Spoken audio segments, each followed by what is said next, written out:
Okay, I'm going to call our regular Board of Education meeting to order. This evening we have two students from the high school who are members, oh there they are, of the National Honor Society. So ladies, if you would come up. We have Stephanie Graham and Ashley Reese. Come on, step up here so the camera can see you. Stephanie is in the blue, Ashley is in the lavender, and we thank them for coming tonight and representing the Honor Society. So at this time, if we could all please rise for the Pledge of Allegiance. Ladies, whenever you're ready. I pledge allegiance to the flag of the United States of America and to the republic for which it stands, one nation, under God, indivisible, with liberty and justice for all. Thank you, ladies, very much. Okay, next we have our mission statement. Bridget is absent this evening with notice, so Dan has volunteered to do our mission statement and the roll call. At Richmond Community Schools, we provide a quality education that empowers students to be successful in a global community. Andy. Here. Chris. Here. Tracy. Here. Jeff. Here. Bridget is absent. Margaret. Here. And I am here. We have a quorum. Thank you. Next is approval of the agenda. A motion would be in order to approve the agenda as presented. So moved. Support. It's been moved and supported. Any discussion? Hearing none. All those in favor, aye. Aye. Opposed? Motion carries. Okay, we'll move on to our True Blue moments.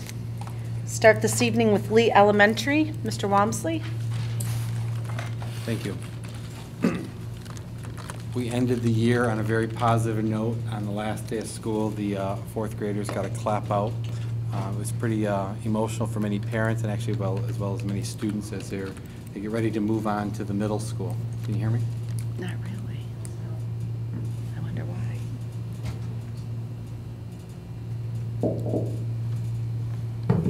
Quiet now. Our summer program, our 2-week summer Title I summer program started today.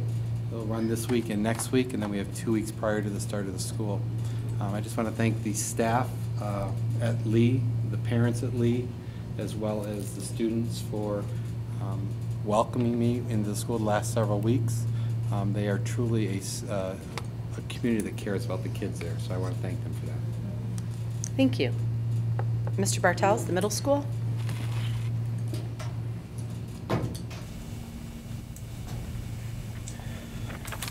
Good evening. The last month has been very busy at RMS. We inducted 44 members in the National Junior Honor Society. That's almost 50% of a grade, of our 7th grade. Quite a talented class. We had awards last week for our 5th, 6th, and 7th grade. We hosted them here in the high school auditorium. Thanks to the high school tech crew for doing a nice job in lighting and the microphones and taking care of everything for us. And last Friday we had our 8th grade promotion ceremony. All 4 events went quite well. Tomorrow, Ms. Borick and I are meeting with our PTA Executive Board to go over next year's events and calendar. 5th grade in the last month had their annual, our web had their lunch with the 5th graders, saying goodbye to the 5th graders. And our web leaders, National Junior Honor Society, and student council members took a field trip to Michigan Adventure for a day and had a great time. And then right after our last board meeting was our choir concert, and our choir performed an excellent spring concert. Thank you. This is Michelle, the high school.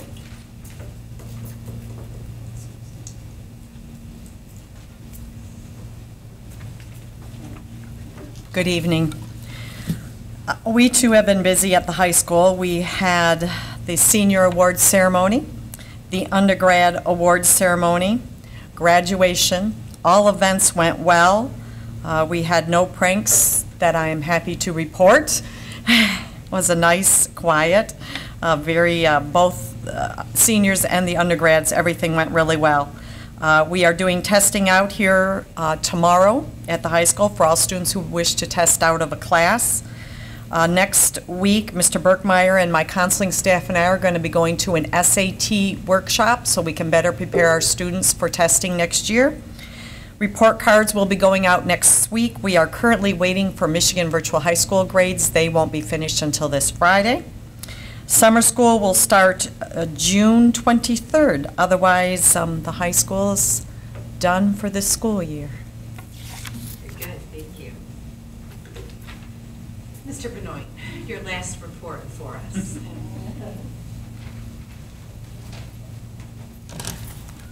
Thank you, Mrs. Telto.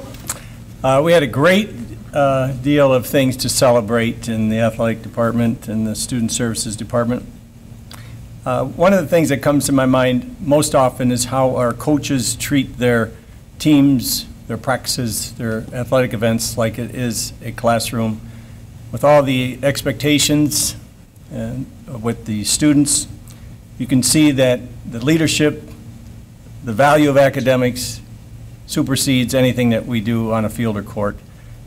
And I'm very proud of that. And working with these coaches every week throughout the year, you see that, you hear them talking about it. It's really important to our coaches, and I really want to give a shout out to them for that. A lot of highlights this year with our athletic teams.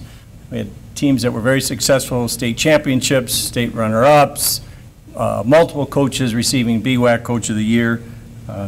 Most recently, and these are things that I've reported on throughout the year, but I did want to mention specifically today with regard to golf.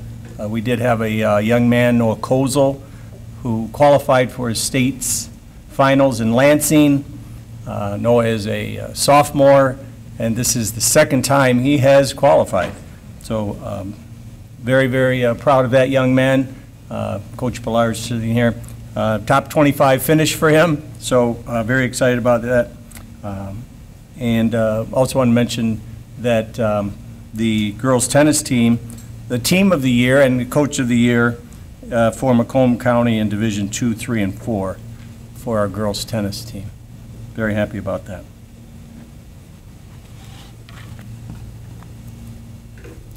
Thank you. Okay, next on our agenda, this is our retirement portion of our meeting, and this year we have 3 people who are retiring from Richmond Community Schools. Deb Gunlock, Jim Benoit, and Linda Corby.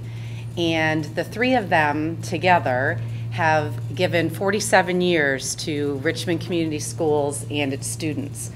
And each one of them has done something a little bit different to help our students.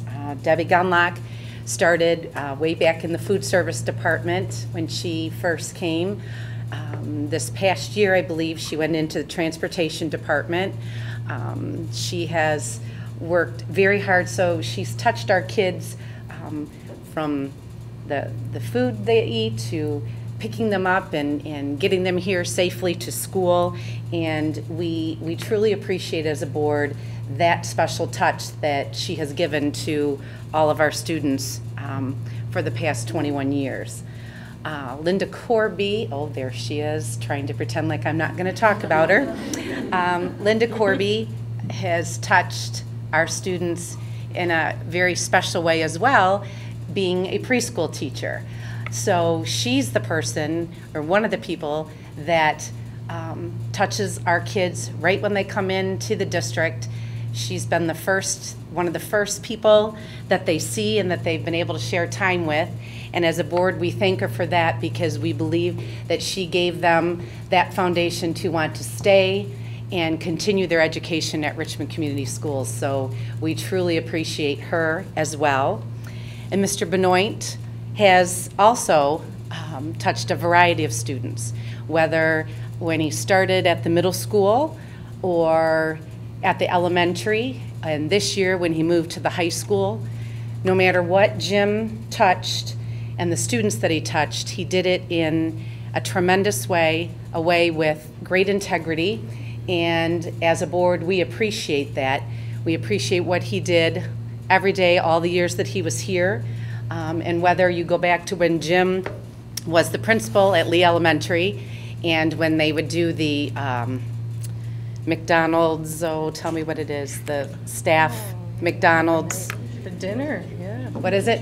Thank you, McTeacher Night. I knew it would escape me. That's what happens when you don't write notes and you just talk off the top of your head. But there would be Mr. Benoit when you could be walking in and he'd be hanging out that drive-through window yelling to the kids and they'd be yelling back to him. And it just, he just really always did what he thought was best for our students, and he cared about them and our parents. And so on behalf of the Board of Education, we thank all three of them for everything that they have done for us.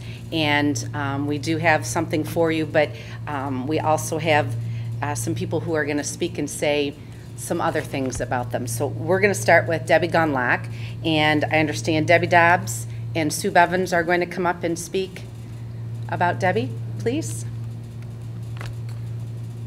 Unfortunately, Debbie wasn't able to come tonight. She already had plans with her retirement. Of course.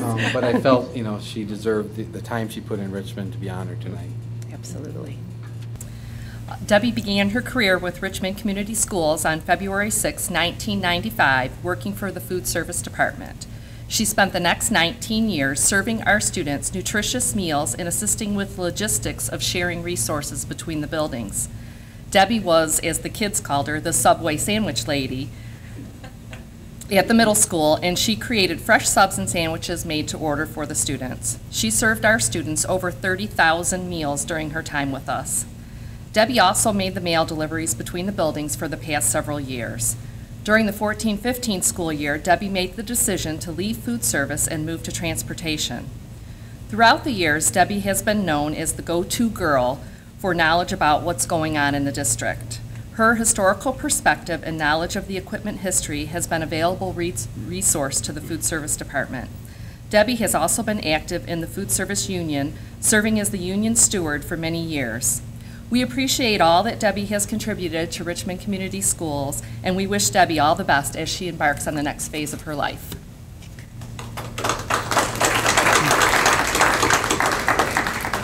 Hello, I'm Deborah Dobbs. I'm the transfer coordinator, and I had the pleasure of meeting Deborah in her last year of working for the Richmond District, and she hung her keys up on June 5th. Deb drove the Turtle Bus for 7,200 miles last year. Besides being a bus driver, Deb was a mother, a teacher, a nurse, a friend, and a referee, morning and afternoon, for 70-some students in our ever-changing Michigan weather. We'd like to thank Deb for being here for her loyalty and her missing days of work. Excellent, thank you.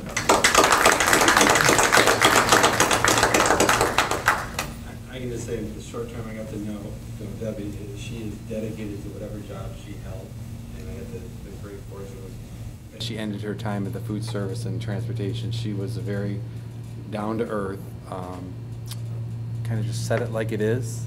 And it was a good thing to have as the reality check, so I appreciate all the years that Debbie has provided Richmond Community Schools. Thank you. Next, we have Linda Corby. Mr. Benoit, I understand you're going to speak? Mrs. Corby, that means you have to stand up there at the podium next to him so everyone can see you. I do? Yes. Yeah, well, just in case, so the TV camera can see you as well.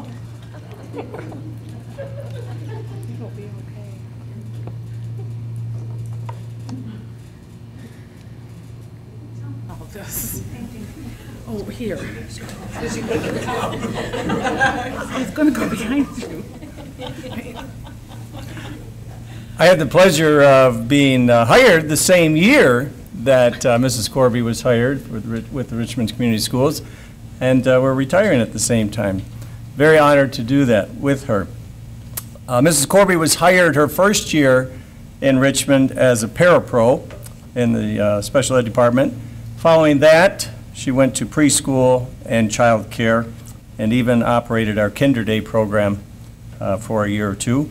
In 2008, she took over the preschool and child care program and took a program that had numbers in the 3-year-olds and 4-year-olds and increased them threefold in her tenure. Mrs. Corby was visionary when it came to preschool. She was visionary when it came to the amount of time children should be in preschool. She was passionate about how, not only what to teach them, but how to teach them. Mrs. Corby believed in educating the whole student, which goes well beyond an academic setting and gets into a social setting and an environment and a culture that lives and breathes in a classroom.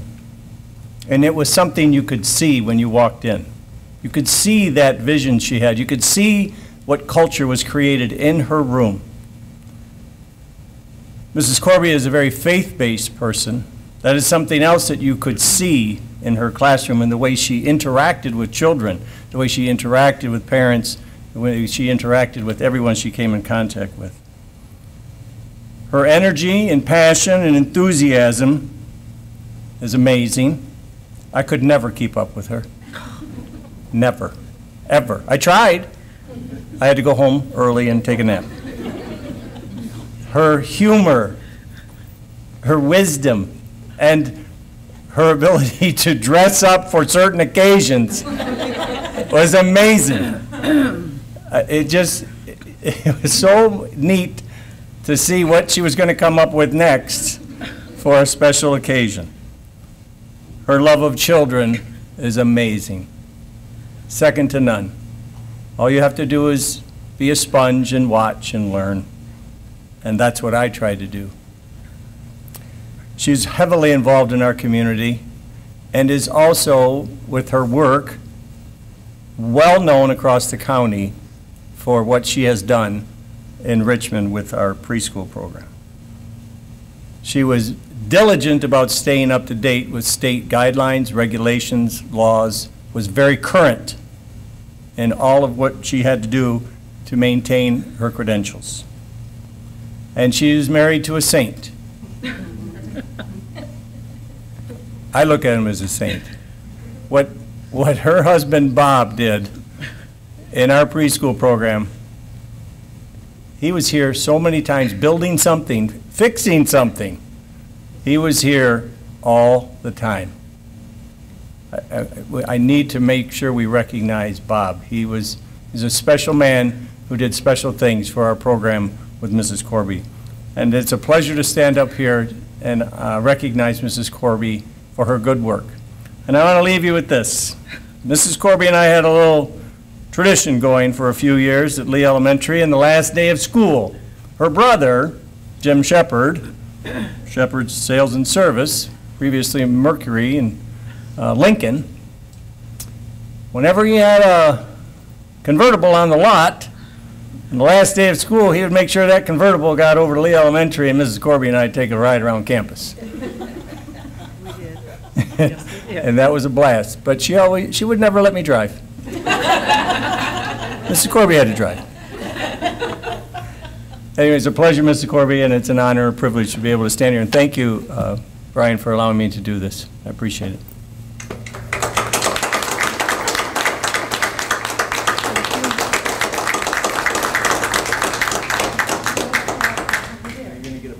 I'm going to get it. Oh, because we're coming right behind you. On behalf of the board, thank you so much. Well, take it. Oh, sorry. Thank you. Thank you. It's a new journey. Yeah. Thank you. Thank you. I will. I'm going to try. Thank you. Where are the girls? How many other kids?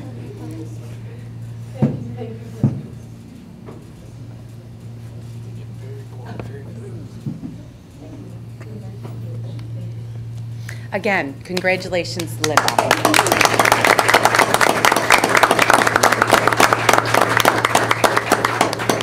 Linda, I forgot to ask you, was there anything you'd like to say? Oh, my goodness. It's been a wonderful journey. That's all I can say. I have loved every minute of it, and there's not been a day that I would not want to come. If I have to call it a job, to my job, because I didn't look at it as a job. It's been a wonderful adventure,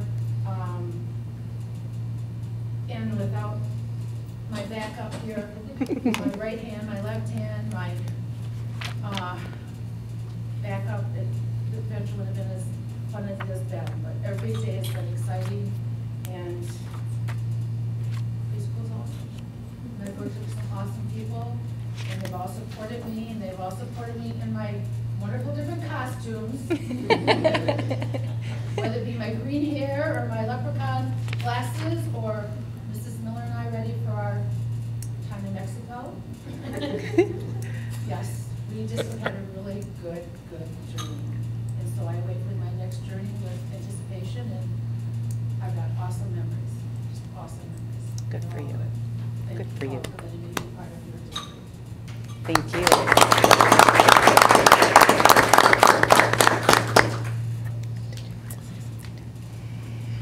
I just want to say, she has taught me more dance moves in her preschool classroom. And I think my wife is a little jealous because she goes, I've never danced that much since all years ago. Her classroom is one that when you walk into, it is all about kids in that classroom. And it's about leaving any baggage they bring to the classroom behind and focusing on their strengths and what they can do and pushing them as far as we can go. And if you ever have had a bad day, you go into the classroom and you are turned around instantly. So I thank you. Thank you. Now, we have Jim Benoit, and I understand Mr. Bartels and Mr. Walmsley are going to speak, so if you'd like to come up. Jim, that means you have to come stand up there as well, sir.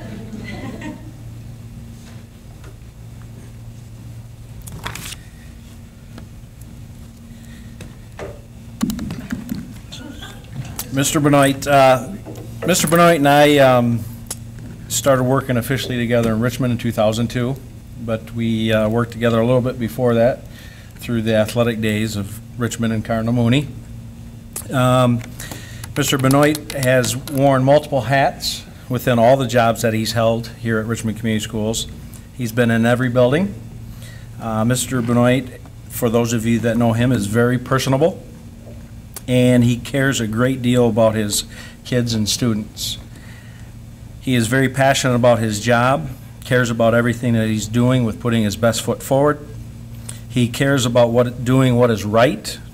That always comes out of his mouth. He always wants to do what is right.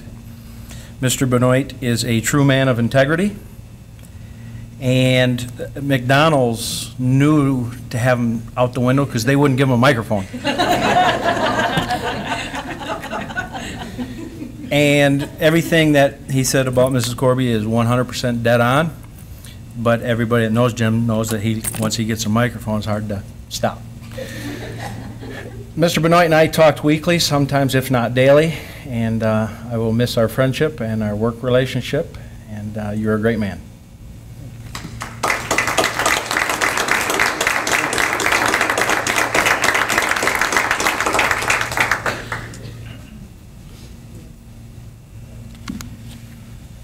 The very first administrator that I met in Richmond, sitting in that conference room in the board office on my date of my interview, was Mr. Benoit. What I could tell about him is, and it's already been said, but he is a man of integrity. He will do what is right regardless of what other people think. He puts students first.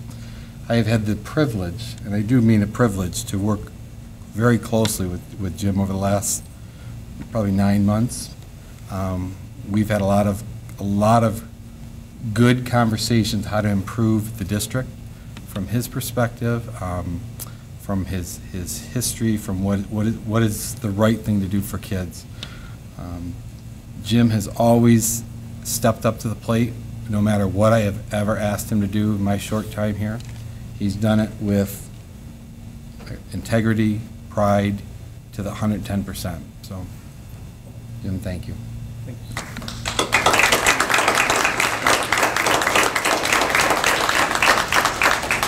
Last chance for the open mic.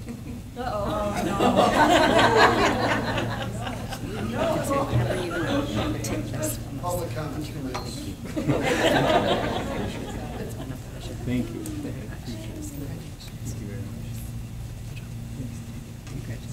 Thank you.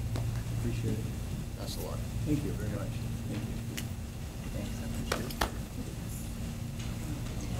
there, Keith, but we are going to give him a minute if you'd like to talk. Take as many minutes as you'd like.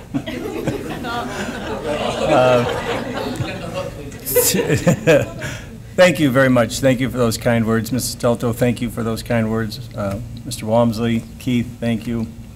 It's been a pleasure, truly an honor for me to serve our community, to serve our school district in all my roles. Middle school as assistant principal, at Lee Elementary, seeing everyone here tonight. It was truly an honor and a privilege to serve as a principal there, and thank you to everyone who's come out here tonight. And finishing my career at the high school has absolutely been a pleasure. It's been a pleasure working with Ms. Michon and Mr. Bordeaux. I'd like to thank the administrative team that I've worked with Mr. Bartels for the entire time I've been here, along with Mrs. Michon, Mr. Berkmeyer, Mrs. Matuszewski, Ms. Borwick has been on the team. Love the administrative team. They've been fantastic. Love all these teachers and the support staff. It's been absolutely awesome. I think I'm ringing the bell here, so it must be time to leave. So my sincere thanks. I'm a blessed man, and I know it, and I'm blessed in many ways, and working with everyone here it reminds me of that. And finally, thank you to Mr. and Mrs. Akerly for helping me out in the last fundraiser. Thank you.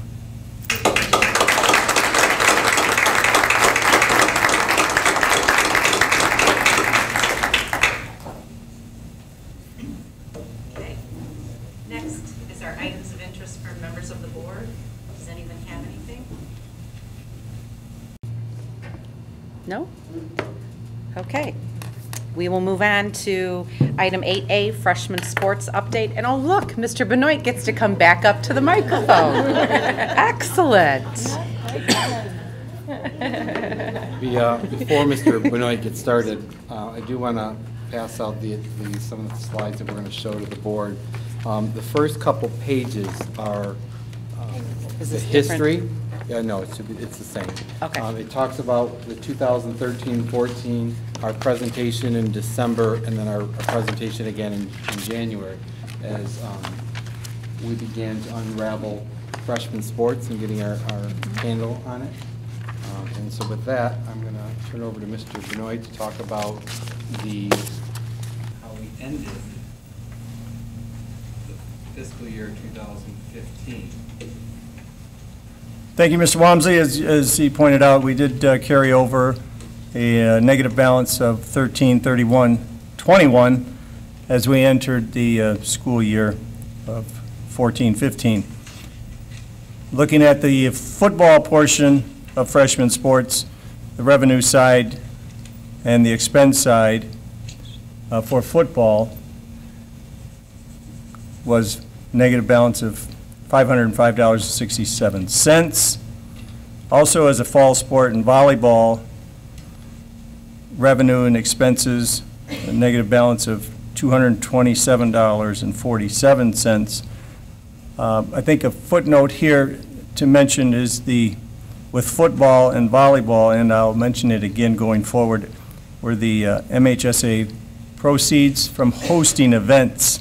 I think it's important to note the number of events we did host this year, which was fantastic, kept us very busy, but you can see financially how it helped us as well. Boys basketball, with revenue and expenses, we were on the plus side at $2,101.42, and you can see what hosting boys basketball districts does on the revenue side for 3 days of competition in your gym.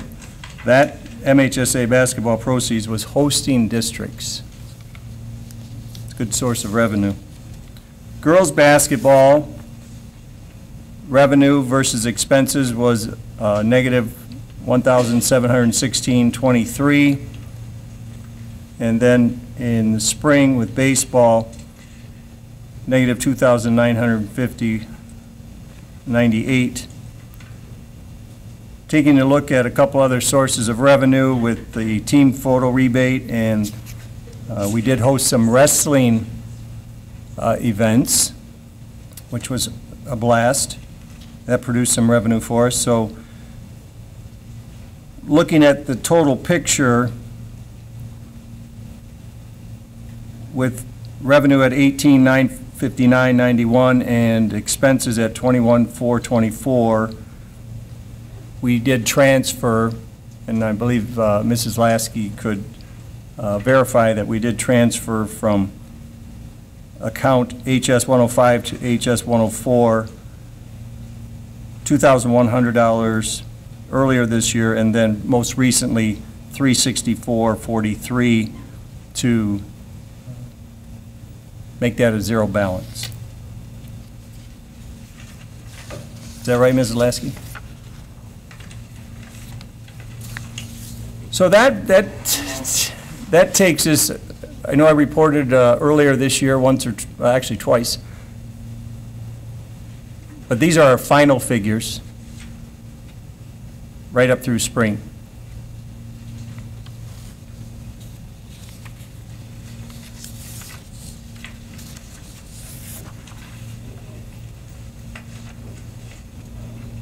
Going forward, looking at the Spring Fest fundraiser, and once again, I just have to mention the committee of 5 volunteer moms who did all the work to make this fundraiser the success that it was. But you can see the breakdown on the revenue side and the expense side. Revenue of $16,520 and expenses at $5,173.62 for a net profit of fundraising at $11,346.38.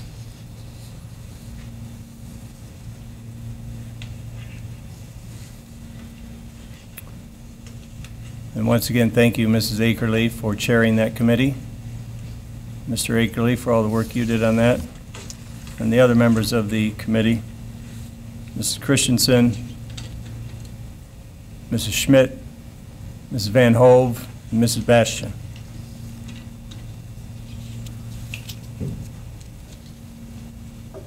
Then going forward, we will have $11,346.38 as we begin next season, next school year.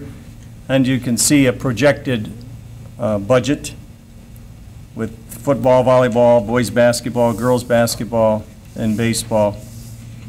And taking a look at what figures we will know and other figures that we can project. And based on our projections, at the end of the school year, next year, we will have $1,853.97 left over. So based on these projections, we already have enough funds, more than enough funds, for next year to cover freshman sports. And then the final portion of this would be the projected budget revenue for next year's Spring Fest.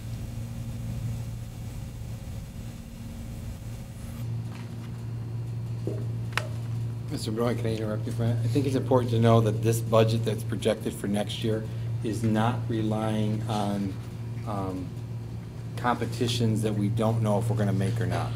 So when you look at the budget, like team photo reimbursement, you know, whether the baseball team or basketball team makes it to playoffs, we're not relying on those funds. So that's all a plus for the program going forward. And so with that, I am happy to report, as Mr. Benoit stands here too, that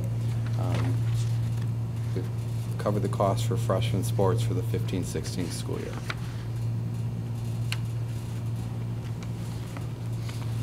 So, Mr. Benoit, how did we capture the lessons learned from the Spring Fest?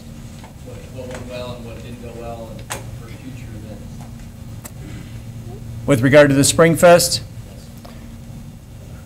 Well, we learned a lot of things, Mr. Odekirk. I think what we learned is that if a group of people want to get together and make something happen in this community, the people will support it. And I've seen that time and time again in my career. And whether this happened to be for athletics, but I've seen it happen in many other venues and many other opportunities. Our community will support the school district. We also learned that there's a lot of things you can do to make an event happen that made it extremely popular with families. Those families came to an event, they may not even know what that event was supporting. They just came out and saw, we were fortunate, we had a beautiful day, but when you see that bucket go way up in the air, I mean, people can see that. I think there was a walk-up crowd that may not have even known what was going on that day. I think what we learned is word of mouth will really help increase the number of people, increase the attendance.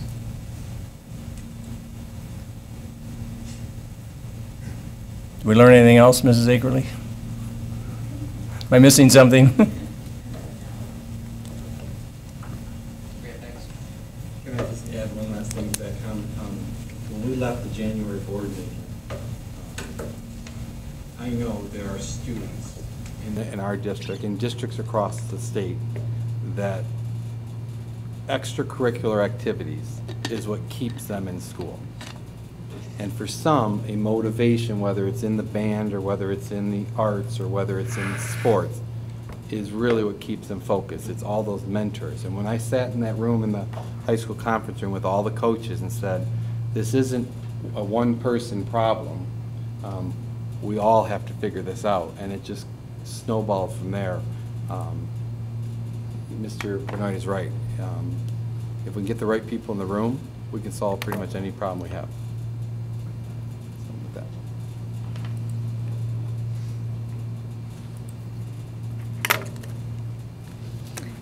that. Except that it's key to remember that it's not the school district's problem. Thank you, Mr. Benoit. Yes, ma'am. Very much. Anybody else? Okay, next, elementary K2 one-to-one devices. Mr. Birkmeyer. Sorry, I gotta plug in a speaker. You're fine.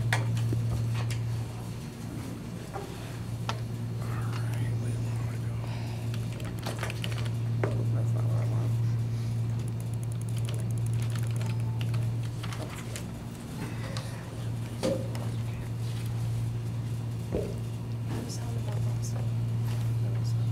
Mr. Walmsley, were you going to start with the budget? Oh, yes. Thank you.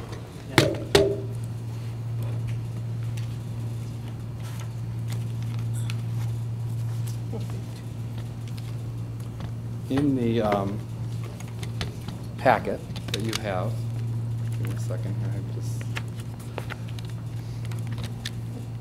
I want to talk about the technology budget. In the bond, there was, in essence, two components, the technology and then all the infrastructure, construction, and so forth.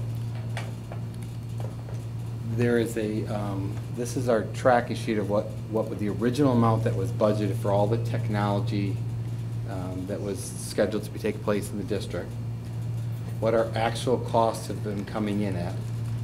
And you're going to see that many of the estimated costs versus actual costs are coming in under budget, or projects have been under budget. So when you look at the bottom line, and in here you'll talk, we see the classroom technology, the student devices that was approved at the last board meeting, et cetera. We are, with the contingency money that's set aside in case you have unexpected expenses, we haven't even touched the contingency money yet for the technology. We still have yet, there's $746,000 allocated to technology that hasn't been spent. There are some projects that are not yet finished. Mr. Birkmeyer will talk to you a little bit about that tonight. But at some point when we do the finalized budget, which is going to be coming up, we'll need to make a decision on where that allocation is going to go. So I just want to start by saying the devices that we bought for 3 through 12 for the teachers, the interactive projectors, the additional smart boards we've done, all the infrastructure upgrades, we are still under budget from what was allocated. With that, I will turn it over to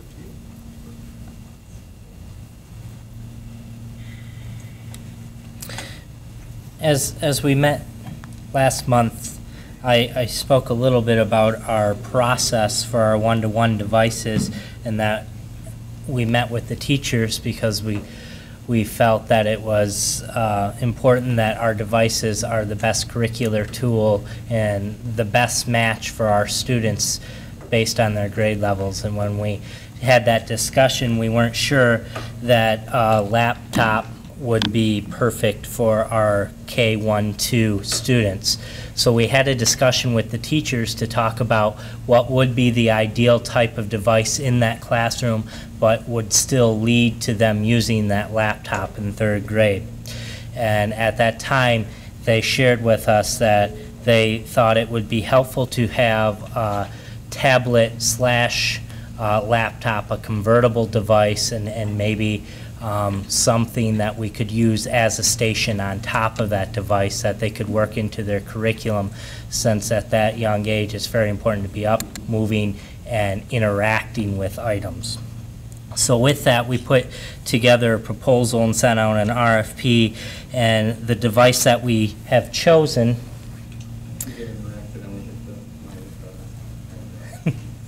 the device that we have chosen for our K-1-2 solution is the HP Pro X2 612G1, which is a convertible laptop. So it can serve as both a tablet and a laptop. It removes from the keyboard. So in the kindergarten and 1st grades, the idea is that they might be using it, especially at kindergarten, more as a tablet type device with introducing themselves to keyboarding skills.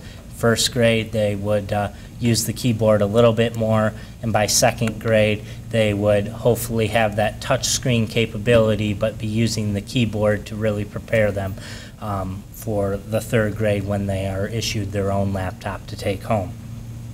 The device specifications, it does have the same Windows operating system that we will be moving all of our student laptops will have, and that we'll be moving all of the district computers to. This one does have an i3 processor, 4 gigabytes of RAM, 128 gigabyte SATA solid state hard drive. It's a 12.5-inch diagonal screen, which is a little bit smaller than our other laptops, but it's more convenient for that tablet size. And then it has several different docking capabilities, depending on if you're using it in the tablet mode or if you have the keyboard connected to it. Since it is a tablet type device, it also has a front and rear camera available. In the bid, we included the same software that we did for our 3 through 12 devices. So again, this will have the Absolute CompuTrace premium support on it. So if one of these devices were to turn up missing from our inventory, we'd be able to find where it is.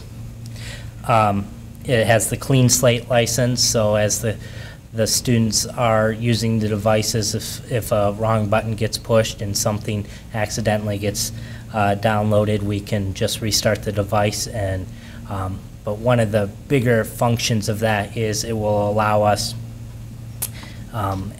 as with any computer, as you're using it, sometimes things just need to be restarted and refixed, and this keeps everything locked down and in the same state. So with those grade levels, we're able to, just like through on the 3 through 12 support, we're able to clean everything off with a simple reboot. And this has the same 3-year support for the Absolute CompuTrace, and then the same 1-year maintenance package for the Clean Slate Fortress and Central Control that I discussed at our last meeting. For the other device that we could use, we decided on the Smart Table 442i Collaborative Learning Center. And I have the device specifications here. This is going to be used as one of the stations that we can really look at within the classroom as we're talking about our curriculum. It's integrated Smart Table software. That could be in each room? This will be in the K1 room each.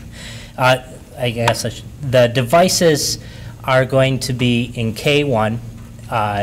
They will each have a table, and then they will have about 10 devices in each of those classrooms with a few spares in case we need to change one out. At the second grade level, it is going to be a one-to-one solution, but the device on like 3 through 12 will stay in the classroom.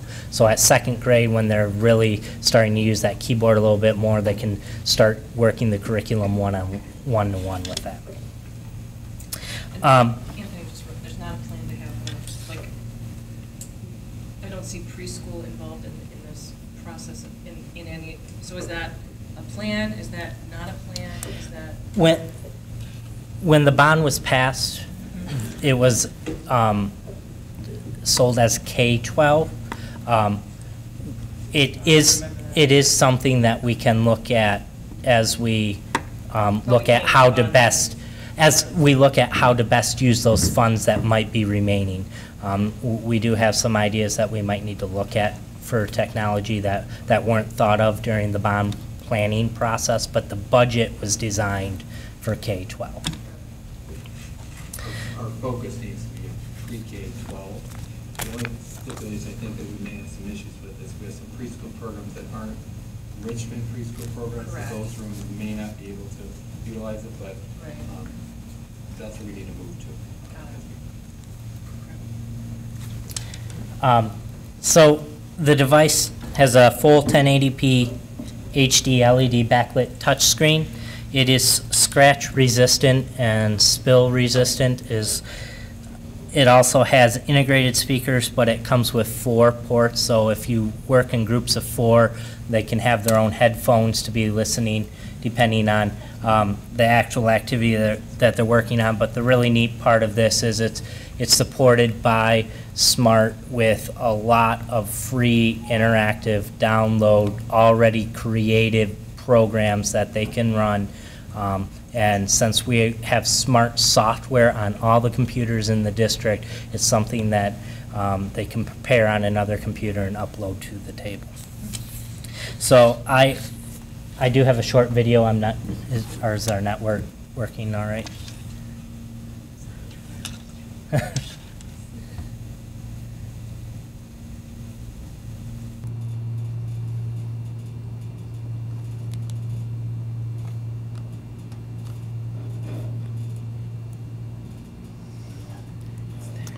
got a message that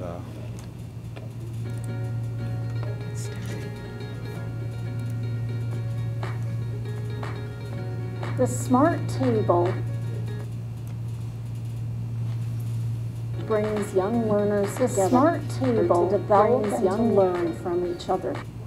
It helps them develop socially and academically. Learners together to develop and to learn from each other. It helps them develop socially irresistible learning experience. And kids can't wait to take their turn. The new Smart Table 442i is based on newer DVI-T technology. It uses a 42-inch high-definition LCD screen. It's wheelchair accessible, and it supports up to 40 simultaneous touches. Some of the other things that we have done is make sure that the surface is spill-proof and scratch-resistant. And with the new stable pedestal, it's almost impossible for even the most enthusiastic learner to tip it. The Smart Table allows students to learn by play. They work together in small groups and develop 21st century learning skills such as communication and leadership.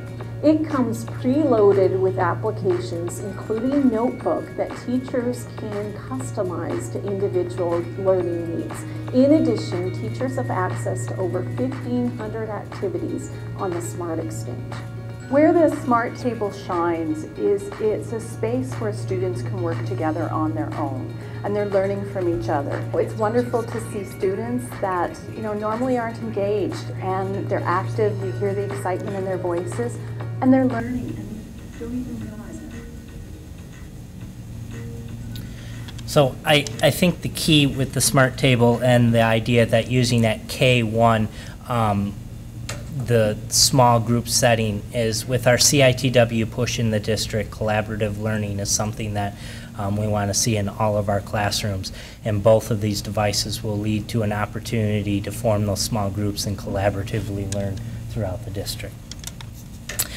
Since these devices will be in the classroom and not be taken home at night, we will have to charge them. So we'll also have a charge cart that will come to the next board meeting for approval. This is something that we can store securely, lock the devices in. This was, instead of sending out our own RFP, this is available on REMC. So this is the state bid. The device specifications for this. Anthony? Yes. Can I just go back?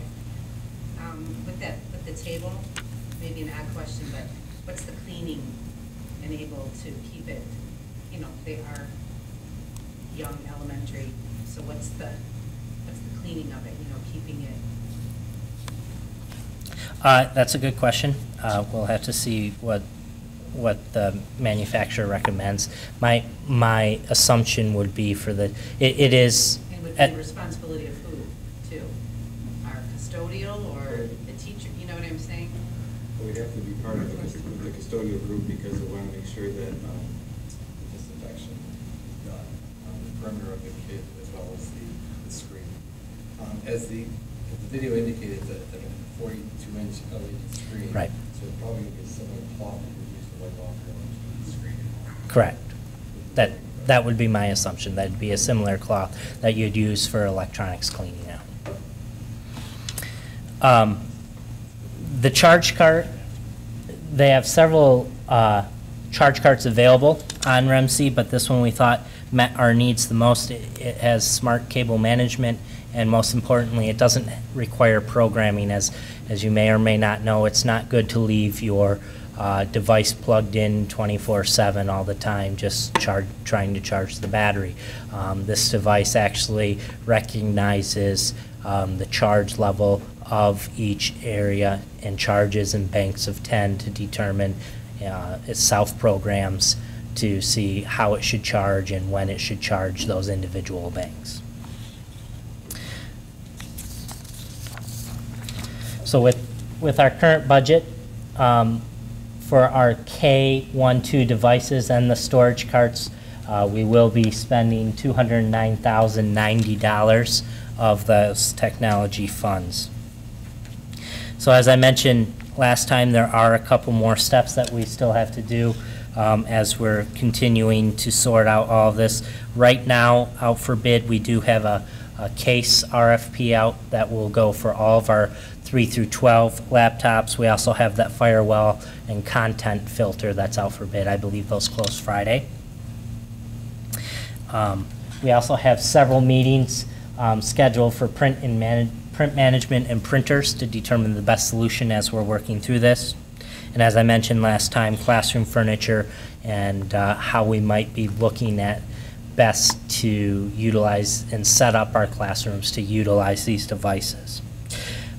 We also might in the future be looking at summer storage carts. That might be something we'll look at. We haven't determined the summer storage and the process.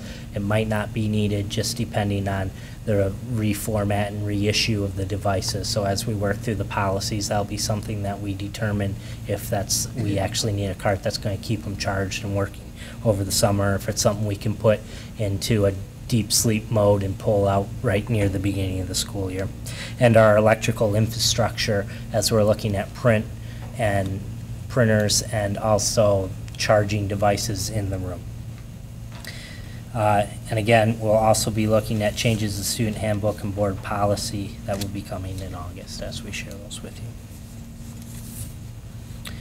Questions on the K12 solution? I just have a general question. question, actually, about there might very well be specific needs for certain curricular areas, like visual arts, music, physical education, those kinds of things. So are we going to be hearing about that at the next level, next round? Well, we have several pieces in place. First of all, we have designed a 5-year curriculum cycle.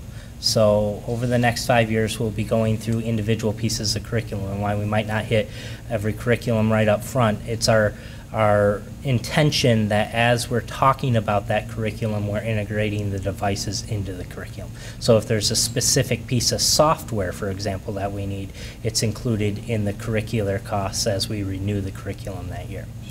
As far as devices, in the K-12 one-to-one solution, there was not a line item for those curricular areas for devices within them. Art, for example, did previously get a computer that did support some of their digital photography. One of the areas that was quickly, when I came on board here, shared with me is that our music rooms are not set up as best as they could be for recording capabilities, for example, and playback. So those are areas that we have shared with those teachers and took what they need, and we have gotten quotes on those, but we have not acted on those quotes because we need to see where that bottom line is. Since it was not something that was originally designed in the budget, it would have to be one of those, this is where the board wants to go with the money. So you're saying with respect to when we get to the end, when we have money left over? Yep, that would be a decision that we could look and say, for example, I think it's about 17,000 is the look I have per music room to set up with hanging mics and a actual box in the room so you can record music, cut CDs, do the full work with music, and we could, scale that back or scale it up depending on what we have left in that budget and what the board decided was the best priority. Has anybody talked about a MIDI lab, a lab where keyboards would be connected to some computers for composition? That box that we talked about had the ability to connect in keyboards. So as we finish the K-12, the cases, I guess the core of what the voters approved. We are realizing we are under budget. So that's now our next level, is to look at those other areas that have some unique needs to have an outstanding program in those areas.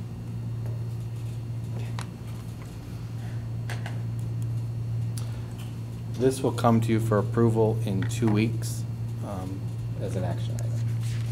Thank you, Anthony. Next, literacy library books.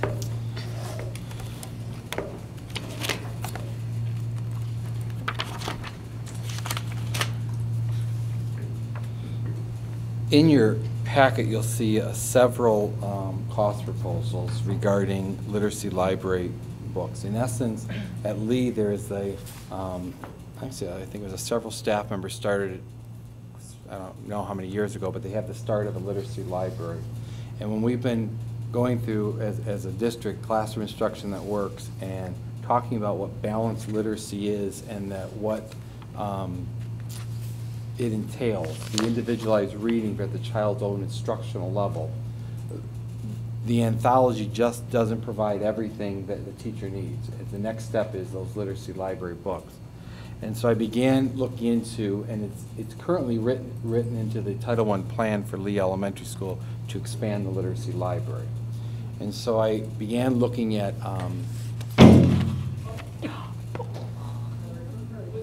No, it wasn't a bird.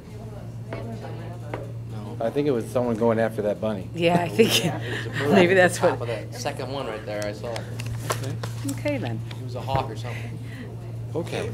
All I saw was the bunny going. That's what I thought. Not Oh as bad as my. the rock that hit my windshield. So when you think of when we think of a balanced literacy program, and we're thinking about the various components of that, which includes not only the read alouds, the shared readings, the guided reading where they're doing one-on-one or small group instruction, and the independent reading. It also includes the writing aspect, the modeling, the interactive writing, the shared writing, you know, where you're focusing on guided writing, like a writer's workshop style, and actually when the independent. And all these components are happening throughout the classrooms at Lee. What the piece that I think as an organization that, or I believe as an organization is, that we do not have enough materials at the child's instructional level. When you walk into any classroom, you have them at all ends of the spectrum in that classroom. And in order for kids to begin developing literacy skills, they have to be in literature that's at their level, not over their head or too young for them, but at their level. So what the Literacy Library does, it's one of the components of a balanced literacy. It provides a in-depth level of books for the staff to choose from. What you have in your packet are various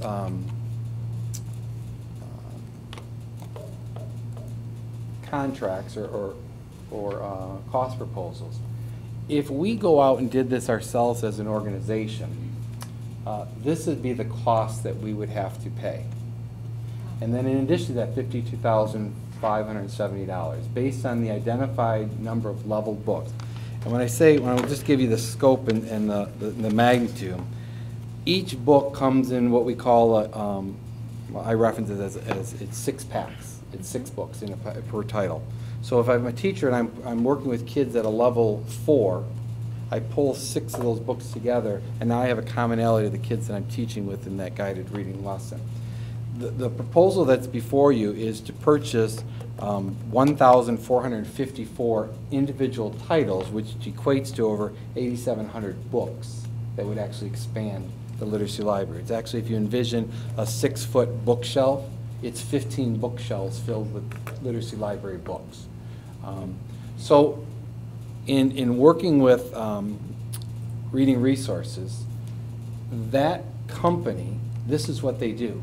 They go into schools, they look at what you currently have, they identify based on scores of students, your areas of need and where level books, and they purchase, I mean, this is quality book, and it's from a variety of vendors, so it's not the same style book, because we don't want to get kids locked into one version. So if we did this on our own, it would be $52,570, and then in addition to that, we got to put the stuff together, label all the books so that when the books go back, put them in the cartons. And if you go into Lee, there's behind the media specialist, there is a bookshelves, some metal bookshelves with some cardboard magazine holders that the books are stationed in.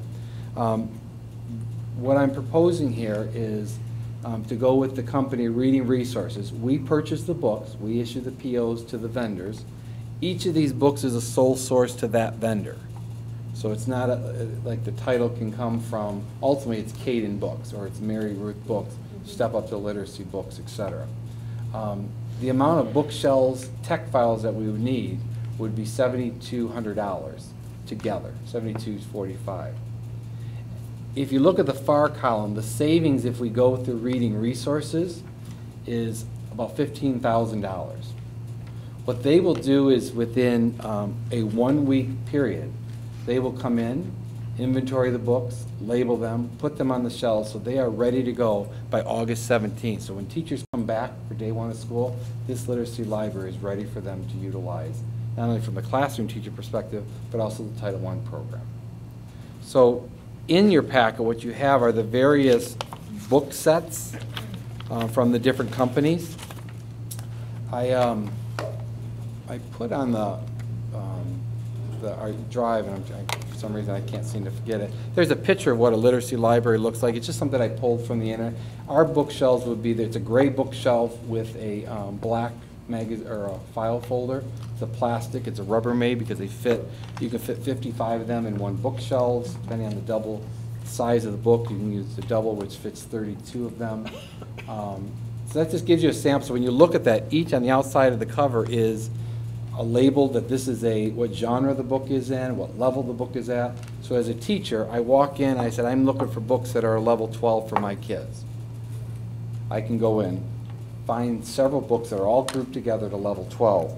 The other piece, and you may have seen me wear this on my badge quite a bit, is it's my Cliff Notes version, and it's the conversion chart. So whether I'm using the developmental reading level assessment or DIBELS or whatever, it converts that level to whatever assessment I have. This is, the company has promised that they would give these to all the teachers so they have them readily available. So if I'm using DIBELS and I come up with a score or a Lexile score, I can literally look on here and it converts to what the label is on the book. So you can match the book So you can to where match the the child's book at. to where the child's at. And that's the piece in the guided reading portion of a balanced literacy that we've got to match where they're instructionally at. When you're teaching as a whole group, you oftentimes teach at a level that may be a grade level above them, but when you're doing that individualized instruction, that guided reading, it needs to be at their instructional level that you can monitor and push them to get them to the next level. So what I'm requesting at the next board meeting would be to purchase the proposed literacy library expansion at Lee. All the purchase orders would be directly to the company, directly to Great Lakes Furniture, and I'm requesting that we contract with Reading Resources that they put this together so it is functional, ready to go by August 17th, which is the Monday when buildings start opening up when we come back from the school year. I know we're just starting our first day of summer vacation, but we're already talking about next year, to get it up and running. And the savings for them doing it is well outpays probably what we would have to train someone, buy the materials, get someone in there to do. And I've had personal experience with this group, and it is very good. So, any questions you have? So this is title? This is paid through Title I, so we're Okay. focusing on this as our bottom 30% in the classroom, where we have kids that are not at grade level. And so that money will come out of the Title I? Right, Yeah, right. 100% of the title money. Okay. It was budgeted in this year's grant, which has to be expended by September 30th of 15, because it's a 15-month cycle for grants. Oh, not a school year. Yeah, yeah. And would this be stored in the library? We're actually looking at reconfiguring as we've moved classrooms and buildings, reconfiguring, where I want to put it is in the teacher's lounge on the one side and clear up, and we just got to lay it out, but that's where it's the most readily accessible to everybody. If you put it in an area that's not accessible, I've seen multiple buildings do it. It won't get used. It's not, it's not, well, it's hard to get used, because if I've got 5 minutes between, I'm picking my kids up, and I remember, something, I'm getting my guided reading, maybe I'm gonna try Johnny and these 3 kids, I'm gonna try them at a level 8, I can quickly run in, grab level 8 books that are at their level, so when I'm doing guided reading, it needs to be readily accessible to staff. And I know the current literacy library is kind of, it's accessible, you can get to it, but I don't think it's as accessible as it could be for staff. How's the sign in and sign out work, or you gotta figure that out? There's a variety of ways you could do it. My own personal experience in the building that I was principal at is we had clothespins. Every teacher had their clothespin, they popped their clothespin on the end of the box, so I knew that Mrs. Ranger has some books out of level 6. And then when she came back, she dropped them in, moved her clothespin to whatever the book she had. And in the backup that you'll be getting, you'll actually see the actual number of books, which, just to give you a scope, a perspective, if you consider kindergarten is levels 1 and 2, first grade runs through 4 through 16, second grade is roughly in the 20s, 18 to 20, third grade's in the 30s. We have 173 different titles that are designed for kindergarten. It's basically a different title every day that you could work with a child. You've got in the first grade range, you got 1, 2, 3, 4, 5, 6, 7. You have almost 700 different titles to choose from in the range of 4 through 16.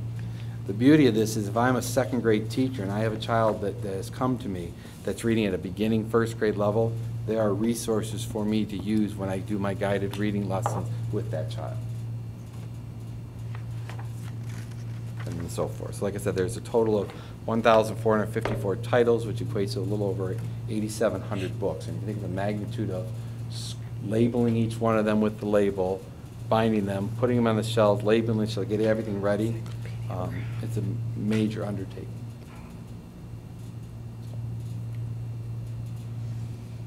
Okay. Is it available digital at all? Like for the one-to-one? There are books that you can do digitally with some online level books resources, and I'm not sure if they use at Lee.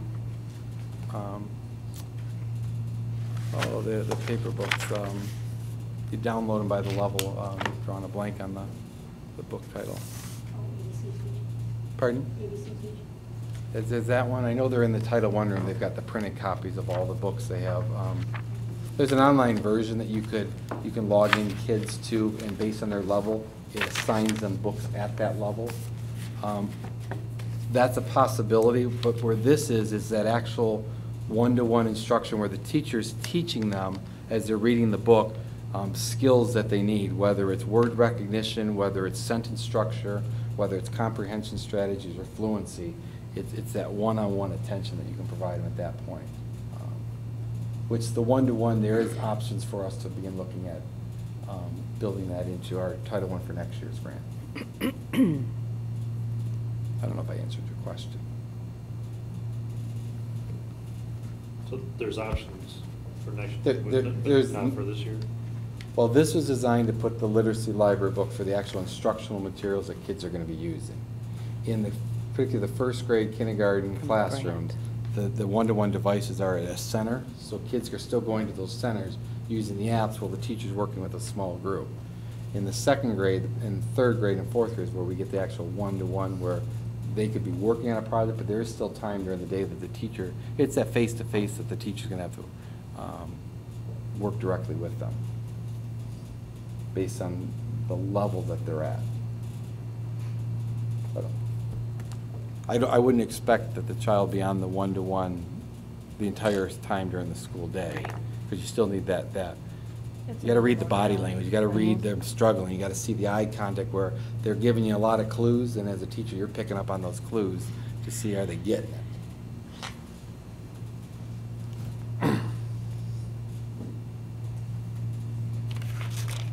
Thank you. Anybody else, any questions? Thanks, Brian. Okay, next, our 15-16 budget discussion.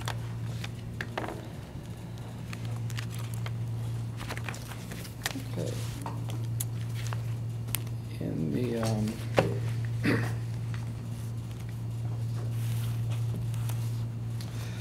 since our last discussion, there are some things that have changed in Lansing, and there's actually, the bill is going to the governor to sign in terms of what the revenue side of our assumptions are. Last time we talked about an increase of about $75. They were taking best practice away, or $30 of best practice and giving you something.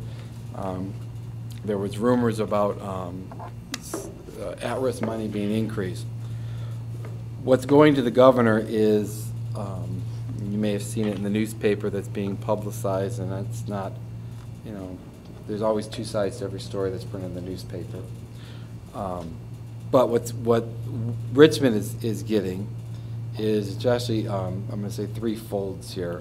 One is we are losing our best practices, the $50 per child. They are not doing anything with best practices.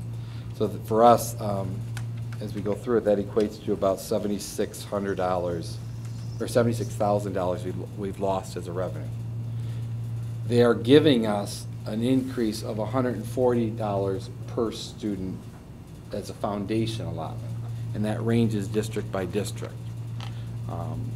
So when you look at that from the net loss of $50 and they're promoting the $140, we're down to, what, $90 as a gain from that angle. And then in Section 31A, or the at-risk, I should say, money, that they are projecting to give us $39 more per child. And so when you figure that, if we're basing our enrollment on a lesser number of students in Richmond next year, that equates to about $44,000. So what I have for you is our known assumptions to start. It's similar to what we did last time. And I would just like to go over those known assumptions. So Brian, the $39 is what money? $39 is at-risk, Section 31A. Okay. So in essence, if you take 15,022 students, which is what our FTE count was, and you divide it into what we received this year for an at-risk, we got about $120 approximately.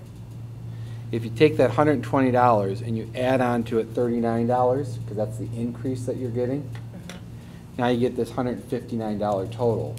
But now you're multiplying that 115 not by the 1522, but it's by the lesser student count, which is the projected of 1431. Okay, so though it's an increase, it's not a true increase over based on what we currently have as our enrollment. Okay. So what I have for you is our first phase as we've gone through this, as I began last week, and on the left side are the known assumptions. We're adding the foundation allotment. It's not $75 per pupil. You see in the column it's $140 per pupil, which equates to about a $200,000 increase. We're adding the $39 for at-risk funding, which equates to a $44,000. At that time, we're taking away the MIPSR's one-time liability funding, which is the retirement. So we're losing $94,000 in revenue, but we're also losing that as an expense on the expense side.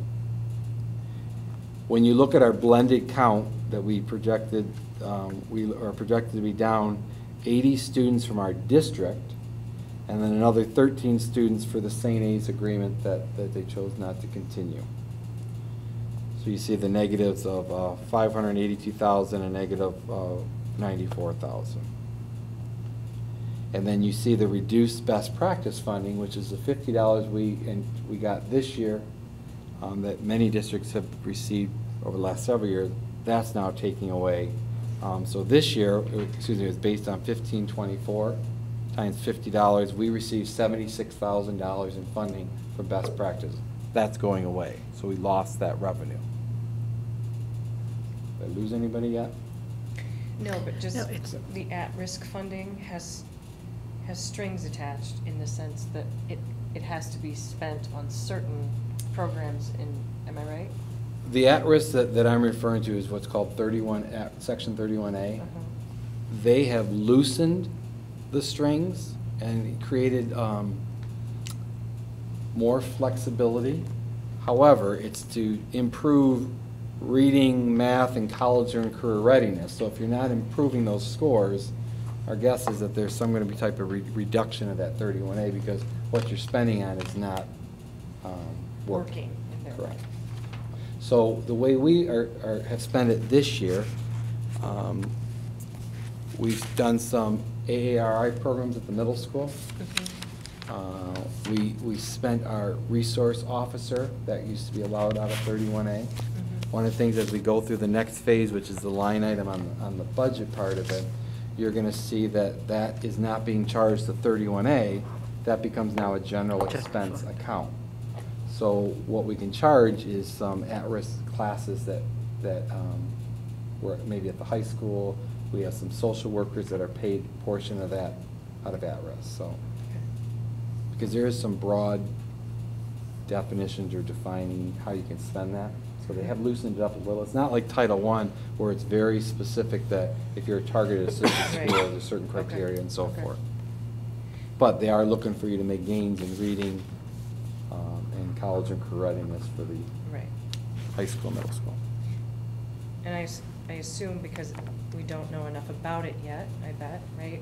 Because in the bill that's to be signed is early childhood literacy monies, extra monies, and so that we probably don't know enough about that. So there's some things in that bill that we don't know whether it's going to be a competitive grant to get the dollars, whether it's going to be increasing the the GSRP allocation. Oh. And Great so Start forth. Readiness. Great Start Readiness, yes, sorry. Okay. So on the right side is the expenses of what we know today. This past, a week ago today, we had to give assignments to teachers. By contract, they had to receive their teaching assignment. So working with the administrative team, we spent looking at, based on our allocation of number of kids that we expected to be in the building, and that classroom range of around the 25 to 28 with the high school number that we talked about the last time, we started allocating staff for classes. At the high school, it does get more challenging because as you're allocating assignments, you've got a portion of your population that is going to, whether it's the Pancow in L'Anse Creuse, whether it's the Science Center, or whether it's in the AIS program. So there are certain classes that they're all gone in the morning that we can only offer in the afternoon. And I'll give the example of Spanish. This year's juniors, next year's seniors, the class of 2016, is the first graduating class that is required to have 2 consecutive years of Spanish. There's been rumors often that this requirement from the state would go away. Well, it didn't. And so we have more kids now entering into that Spanish, which at the high school level created more sections we needed in the afternoon because kids were gone in the morning. So it limited some class schedules that we could create by pairing buildings up. As you go down, you have a little more flexibility. I can tell you Mr. Bartels has flipped his schedule and looked at different scenarios probably 100 times. Looking at, okay, if we're going to share a teacher between the high school and middle school, I can't have them both in the afternoon, I need to have one in the morning, etc. And then when you go down even further to the elementary with our specials, because of the St. A's reduction, we're still running our core courses, but I don't have a full-time teacher that's needed, so how do I pair them up with their certifications? So it's been a puzzle that putting all things together. So on your right side, you have some of the things that we know that we anticipate reducing expenses, whether it's less teachers, and this is as of today what we know, what the person that is affected by that is, whether it's expenses in the account. As I mentioned last time, like this year we had the student activities director that before Mr. Benoit became, that was built into the budget. That expense is coming out. We won't have that next year. And so as you go down, you've got retirements that we know of today. Some retirements are somewhat of a wash because I have to replace the position, though the savings might be a little. And when we get to the line items, you'll see that a little closer. So where we were at and we started this process and really evolved to today is if you look at the bottom line, we are still $297,000 where our expenses exceed our revenue based on this piece.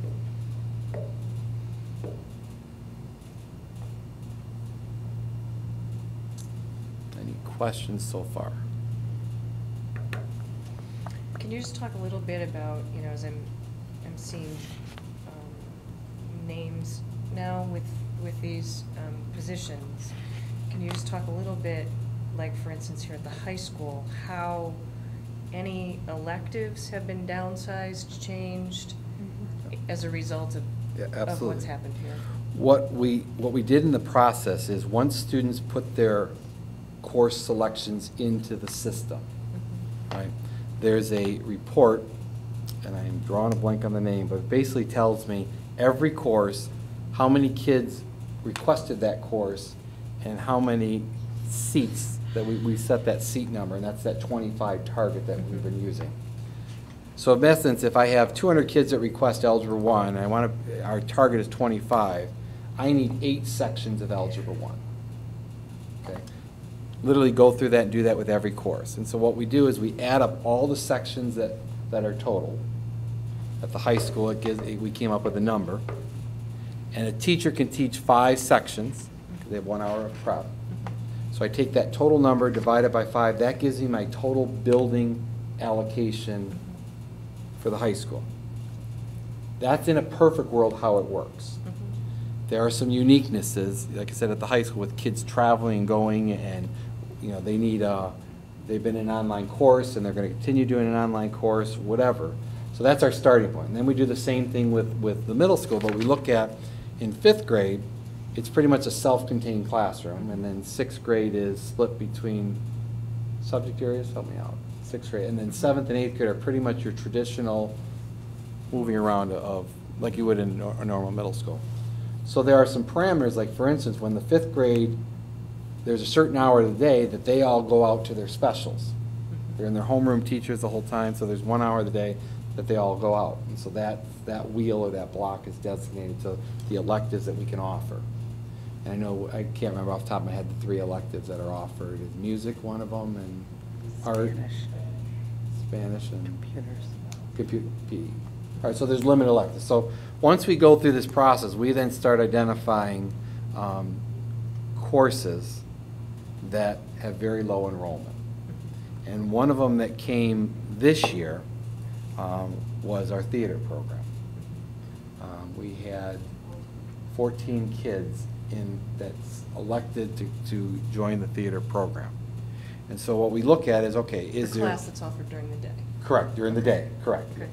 So what we look at is, are there kids that we can either get interest or get them to go in there? And then at some point we have to make the decision that there's not enough kids to run that course.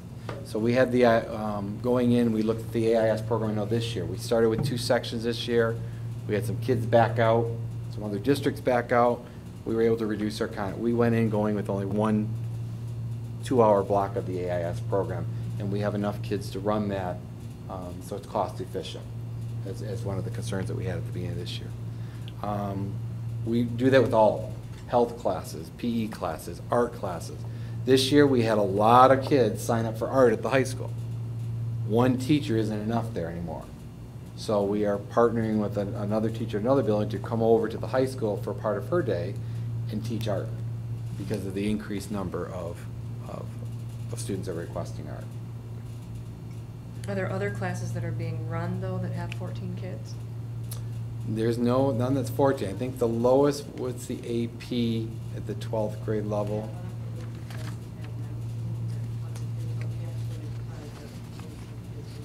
So when I saw that, I thought it was 19 originally, and what we did is we sat down and said, okay, are there kids in our current English classes that, they have the capability of doing an AP course, and can we move them into that course? And that's the process that Ms. Michon and the counselors are moving kids in to keep at that target number. And are there business courses that we have the same?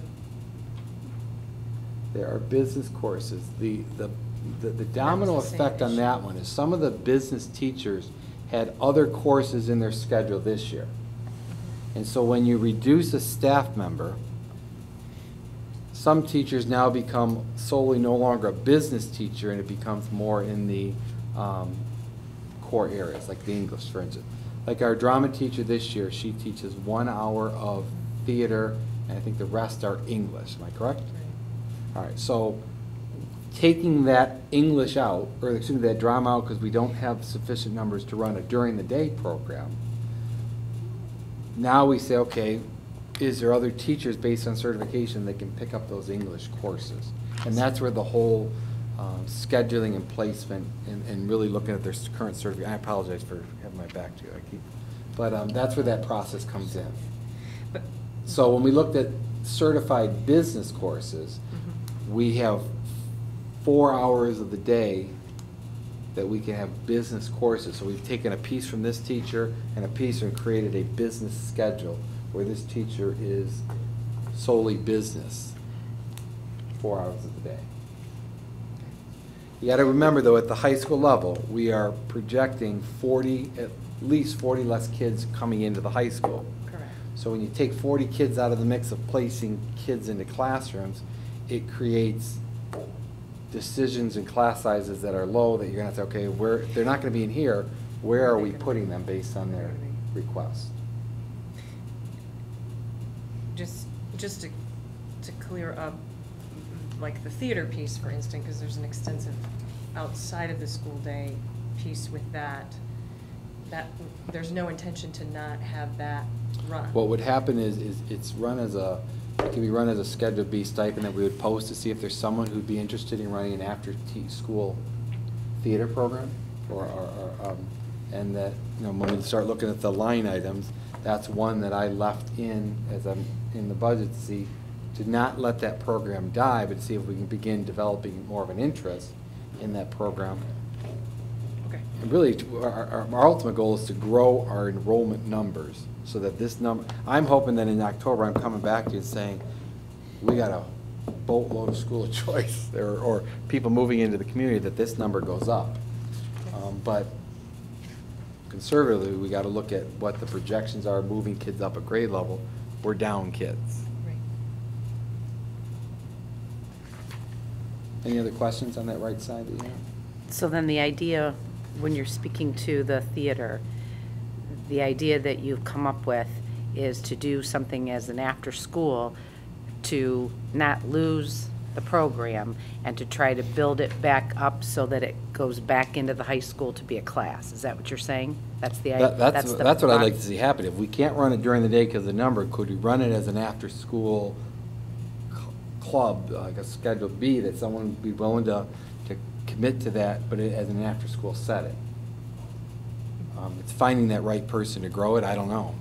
That's going to be challenging, because when you're looking at numbers, the numbers have dropped, and we had a long-standing theater teacher who was here for several years, who had the opportunity to grow it, and I don't mean any disrespect to the current teacher, but people are new, and you don't have that vested historical commitment where the parents know you as it's like Mrs. Corby, they know her as the preschool teacher. She's got that vested knowledge.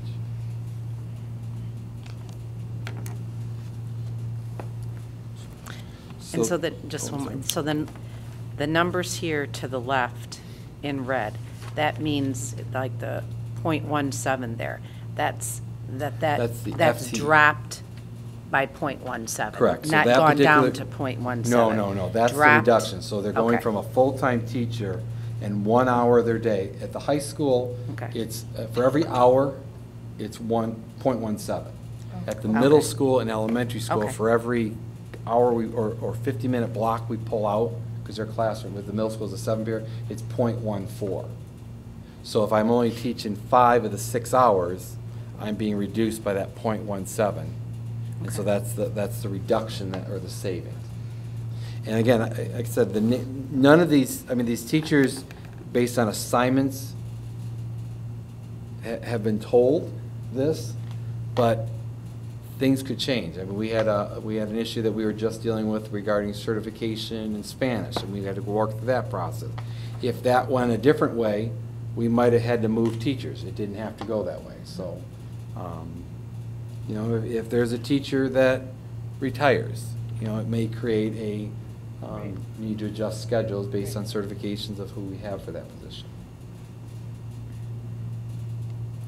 So this takes into account their wage, but this could change someone's benefit structure too? This number that we have here is the total cost of that person for that FTE. So that's not what they make. So if you see a 1.0, that's not what they make in a take-home. That's healthcare, that's FICA, it's the total package. Right. So some of these people that were reduced not to be eligible for benefit status? They would be eligible for a reduced benefit where they may have to pay more of a portion of their benefits to have their full benefits.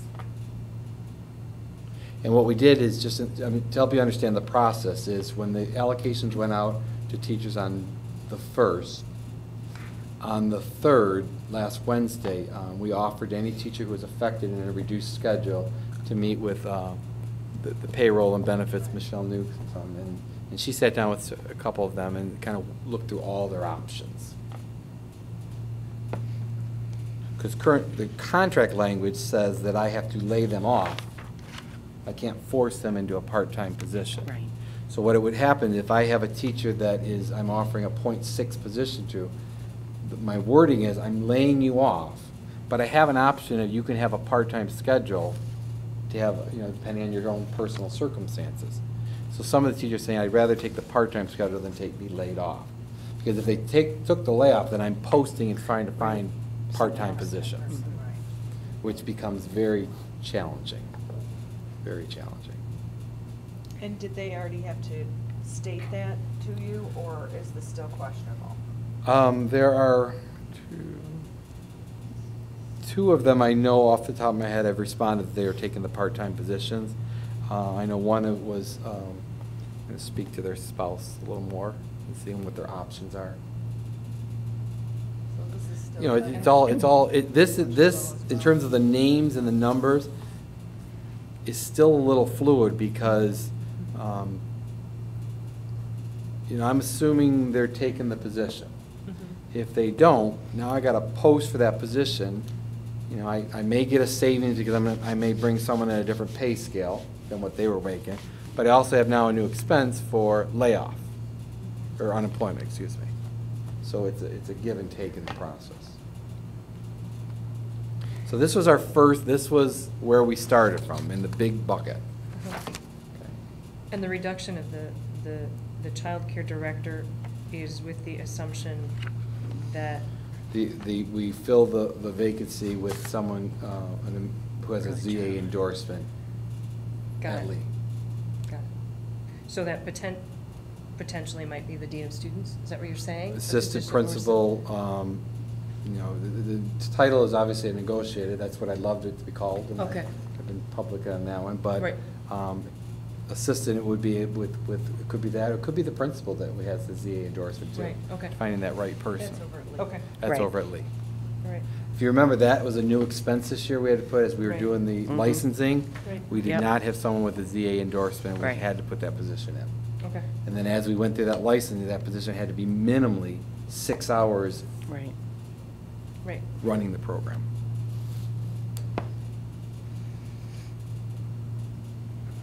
Other questions at this point? Okay, then we started wringing the rag as much as we can, trying to see. So we spent, and I say we, I spent many hours with Vicki, and I think I asked her a million questions on what was charged to this, who was charged to this, and so forth.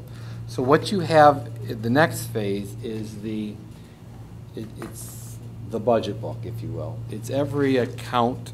It's probably 90% of the accounts. There are some accounts that aren't listed here because there's no savings in those accounts. However, it starts with function code 110. If you remember my graphic about starting with our core mission, which is the classroom, that's where your classroom teachers are. That's where your high school, your middle school, and elementary. Elementary school is 111. Middle school teachers are 112, and high school teachers are 113. Then it starts growing out to get to your special education staff, which is, some of them are under 122, I think it is. 125, all the 100s, the 110 to 119 is your core instruction. So 118 becomes your, as you keep going down, you see the number on the left-hand side. 113 is high school, 118 becomes your preschool programs. 119 becomes your summer school programs. When you hit the 120 mark, that's what's called the added needs section of the budget. And that's, envision that circle, you're going the next layer out. It's your special education, it's your, like your resource room teachers, your CI classrooms, it's your, 125 is your, like, title services, Section 31A money, at-risk money. Keep going, just kind of broad. 127 is your career and technical education courses. As we keep evolving up, you hit then the 130 mark. I'm sorry. No, 210, which is pupil support services, which is your counselors. It's your 215 talks about speech and language. Just want to kind of give you the broad as you go down in sequencing. 216 hits your social workers. 218 hits your teacher consultants from working out. 219 is academic Schedule B positions. It's like National Honor Society, Key Club. Off the top of my head, those are, you'll start listing them. When you hit to 221, that's pretty much all your Title I professional development services, which is really whatever money we get in, that's the money we budget in that account. There's no savings in that section, because most of our dollars for professional development are at the paid through grants. When you hit to 222, you start hitting the media services, our media specialists, any software programs that are there, library books, etc. When you get to 225, that's where you're talking technology support services. So again, it keeps expanding outward. When you hit 226, that's the supervision of instruction. That's the curriculum department, the special education secretary, director oversight of those programs. When you hit 230, that's general administration. That's where the you have the Board of Education, the superintendents. Like I said, there was a line item you had last year for a superintendent search. This year we zeroed it out, so we don't. Hopefully we won't have a superintendent search. Last year told me something.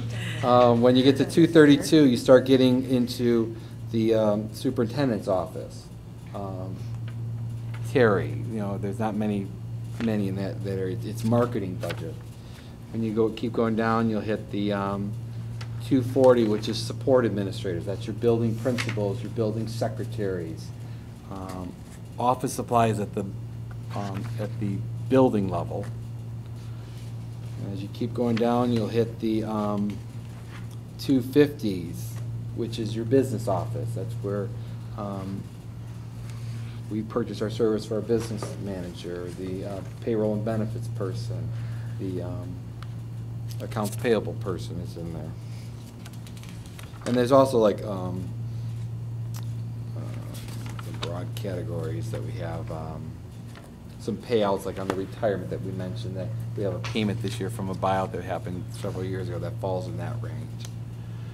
When you hit 260s,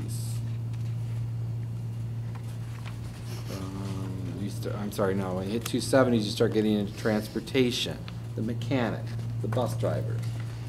So as you go down the list, you can picture that circle growing and growing until you get to they're all the services that we want to provide our community, but we need to start with what's our core mission. Okay. So the process that happened was we went through every single one of these line items, which about 1,600 line items. And we went through literally every account, what's being spent out of it, who's being charged to it, etc. So what you'll see, if I can reference you back to the first page, you'll see the elementary group, which is the 111, and you'll see several elementary teachers. That's their assignment for this year. And as you go through, you'll see the FTE, so there's a couple of them that have been given a partial schedule. And so that salary number is the salary the person is making. It's not the total cost. Those come in the 2130s, 2150s, all the benefit package. Right. So what's on here is the actual salary saving, but on here is the total cost of that person. So we started looking at everything. We looked at, okay, is there accounts that had money budgeted into them that things didn't get expended to them this year for whatever reason? And so if there was an expense that was charged to it, we looked at what historically was charged to that, and if it wasn't something that we needed to budget money, we zeroed it out and started capturing some of those dollars back. we looked at, when you look at like substitute accounts, you know, what I did was on this one, I said, okay, if this building has 23 teachers, and let's say through illnesses, family leave, jury duty, professional development, that teacher's out 10 days. So 23 times 10, I get 230 is my number. I multiply it by the cost of a sub, which would be, you know, it's not $100 to pay the sub, but it's $100 when you include all the fees on top of that. Right. So that goes in the purchaser. So that's how the substitutes were budgeted. What happened to us this year is we had several cases where things came up that we didn't expect. Someone got sick. They left. We had a teacher leave, and for some part of the year, there was a sub in there longer than what we expected it to, so that sub account became inflated, if you will. So what you have here is the 2014-15, what was in that account this year, what we went and started doing line items for the 15-16 and budgeting money in that account, and then you see that difference column, whether it's a plus or minus on it.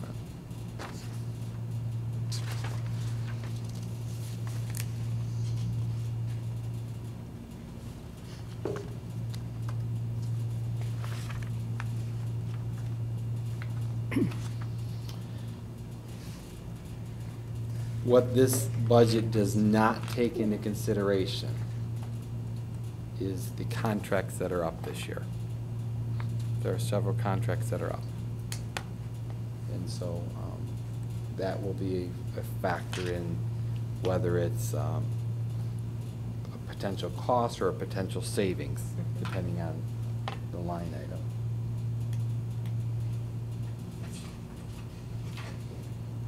And a majority of our budget is teachers. I mean, that's our business. Mm-hmm. That's what we would expect.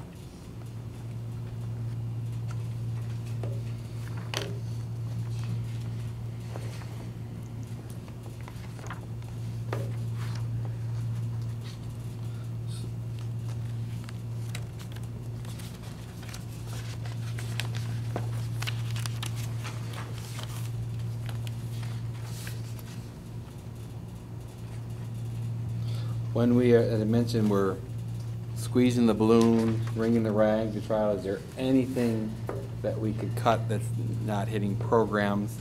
There were several items that we, you know, between what hasn't been charged there or expenses that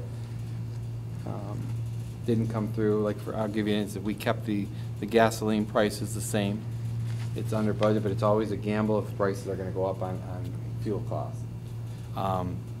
My hope is that the energy comes in less this coming school year than last year, because we don't have the construction where our buildings are all open and people in here at nights and the lights are all on from the construction angle. But we really won't know that true cost until we actually go through a cycle, a fiscal year. What's an MVHS mentor? When a student is registered for Michigan Virtual High School, and Michigan Virtual High School is the acronym, it's required that they are assigned a mentor to make sure that they're on track to doing whatever the online course requires. And some of these costs are contractually driven. Do we have one of those? No? No. Which line number and item are you on? 161 and 162. 161 and 162. Okay, I'm sorry, for this one, because it falls in the, that basically is taking how many teachers we currently had who were mentors this year. That's not one person, that's like 10 to 15 people. It's a list of teachers that this year got paid for that, because we had students taking online courses. And when you take an online course, you're required to have a mentor. And so when you take the number of teachers and you take that contractual rate that was negotiated that we'd have to pay them, that's where that dollar comes from. And you got to remember that the whole graduation requirements, you know, the state has increased the amount of opportunities for online learning and actually dual enrolling. Dual enrolling used to be where you could only pretty much do it in your 11th and 12th grade year. You can now start dual enrolling in your 9th grade year. Challenge, I think you actually go in the middle school. I'm not sure exactly the number, but the challenge when you start getting that young is how do you get the child to the college where a senior and junior, they may have the vehicle to get there. But our dual enrollment costs have gone up because more kids are taking advantage of that. There's a couple line items there that if you look on the online, the color version, it's in green. That's a cost that we get in, like for instance, we have a teacher at the IAM program, so that we pay them, they're a Richmond, part of the Richmond Education Association. We pay them and then they reimburse us the salary. What they actually do is take the salary minus our fees for the students that go there, and then the difference is what. And where does that come back in on the budget? So you'll see that on, it is 113, line 165. So when you look at that teacher's salary over this year and projected for next year, there's a difference roughly. That's why there's a difference. Right, and it could be the fee because we pay for the kids that go there. And this year we had 3 graduates from the IEM program. So the difference between their tuition costs and the teacher fee is what we get billed. I think we actually just got the June bill just the other day. Let me look at that.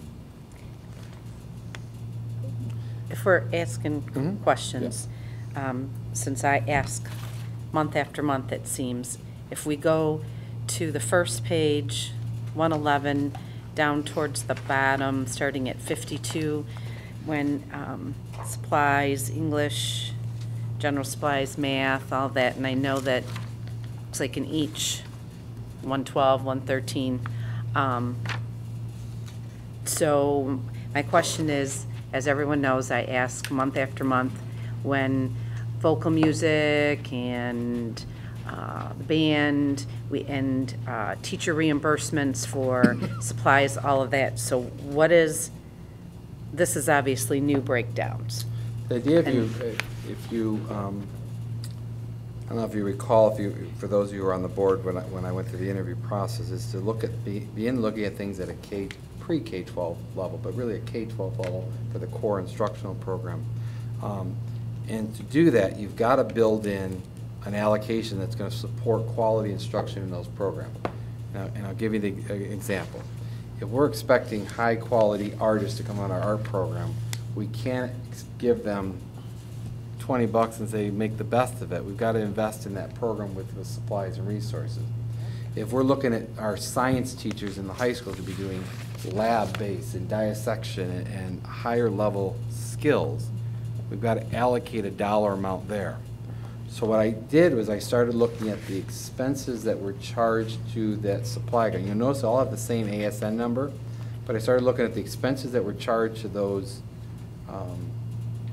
line items. Okay, what does it take to run a science classroom? And I can tell you probably from an instructional end, there's never enough money in any of them for a supply because you can do so much with the classroom. But this staff has been very creative on how they get things done or finding resources. So that's what those line items to begin looking at. Okay, if I expand this Excel sheet, there's actually a number that's there that says there are 7 art sections at the high school, and if we allocate a certain dollar amount per art section, that would be the total budget for that program. So I started going through the classes. Okay, there are X number of science classes being taught. Whatever that number is, times a certain dollar amount. In some courses, that dollar amount varied because there are some courses that cost more to run, or they have consumable supplies that they go through. So that you'll see that in each building. Each building in terms of a level, in terms of beginning looking, okay, if we want to look at our math program and we have kids at all levels who still need a hands-on touch, you need to get manipulatives in their hands.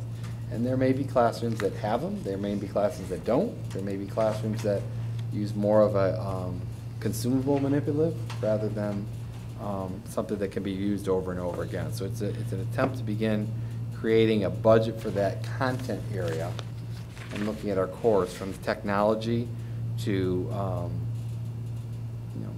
ink cartridges, paper. You'll see a line item in there that says for copy paper, based on how many teachers, how many copies they use, basically figure out how much it costs to a case of paper, multiply by how much we've gone through to create a line item for copy paper. I know you've talked about that particular item before in a potential savings in that area, if we order it differently than how it's been ordered in the past. But we're trying to get to a monthly ordering where I combine all 3 buildings, and I have the template for that starting already created. Okay. From throughout this year, I'll be randomly pulling bills. Okay, let's look at what they've ordered. How many times they ordered pencils, crayons, scissors, line paper, glue sticks, glue bottles, rulers. We created an Excel sheet of all those that we can capture in whether it's a monthly order that it's submitted, and then we can order to maximize our buying power. So rather than 3 buildings ordering the same things and getting, when you order 1 to 5, you get one price. You order 6 to 10, you get a different price. Well, let's get that maximum buying power as much as possible. So that's my intent, to roll that out for next year, is to do some streamlining. The other piece I'm trying to do is create opportunities where we can become more efficient as an organization and not tie people down to worrying about supplies. If there's something that's an organization that we can give them and get it in their hands, it's one less thing that it gives more time to focus on the instructional aspect of the organization, which is what our primary business is. So then these amounts, art, ELA, all of this means that we won't be seeing all of those teacher reimbursements, that's what these line items have been created to do, to make sure that in those buildings. My goal is to reduce that significantly, because in some cases we're paying tax on some of that stuff that we shouldn't be paying tax on. So you may see some if it's an internal account that they've done and developed on their own, but for the supplies needed for that course, that instruction. But I do not want to position any teacher in this bill. I have an English teacher and they want to teach The Great Gatsby, and they only have 10 books that are in decent shape, whether we need an online book and we use that money to buy online versions, or whether we need a hard copy of a book. I don't want to position anybody to not be able to teach what they need to teach because of a lack of resources. And they've been very creative. I will give the staff a lot, the administrators and the staff. They figure out a way to find the money. So then, the vocal music, the band, all of these numbers in here, because I always get when I ask the question, I get well, they've run out of whatever the dollar amount in the general fund. That's why they're using their activity accounts. That's what I call them, internal accounts, activity accounts. And we always get into this discussion about curriculum, what's the core, and like if you look at the claims and accounts, there was something for bassoon book 1 out of a middle school activity account, senior choir music out of a high school account. So, and I always get confused because I don't understand how that's not part of what we should be providing, that it doesn't come out of an activity. So is that what these are set up to? What these are set up to do is to get the materials needed to teach our curriculum. Okay. There are always the cases where a teacher wants to do something personal, or what's in it, it's not necessarily the core, but it's something that they want to add to the classroom. And that's where I think the activity accounts would be beneficial, is that's that above and beyond type of expense. I'm trying to commit to, this is what we need to run that classroom. Okay. Now, I can tell you at Lee, they are committed to, they use Scholastic and Time for Kids, and there was an issue we had earlier on that we were requiring students to do it, but yet we were charging them, which is a violation of the state, so we had to clear that up and clean that up, and it was nobody intentional that they did it, but it's just what has evolved. If that's a critical piece, that should be an expense that comes out of here, because they they use that for a lot of informational reading and strategies for staff or for students. Going back to what Margaret said, from 52 to to 65, that's Lee School Supplies. Our last year's budget was 32,000, and now we're looking at over 55,000. When you start looking at the historical, if they've gone over what they spent on that,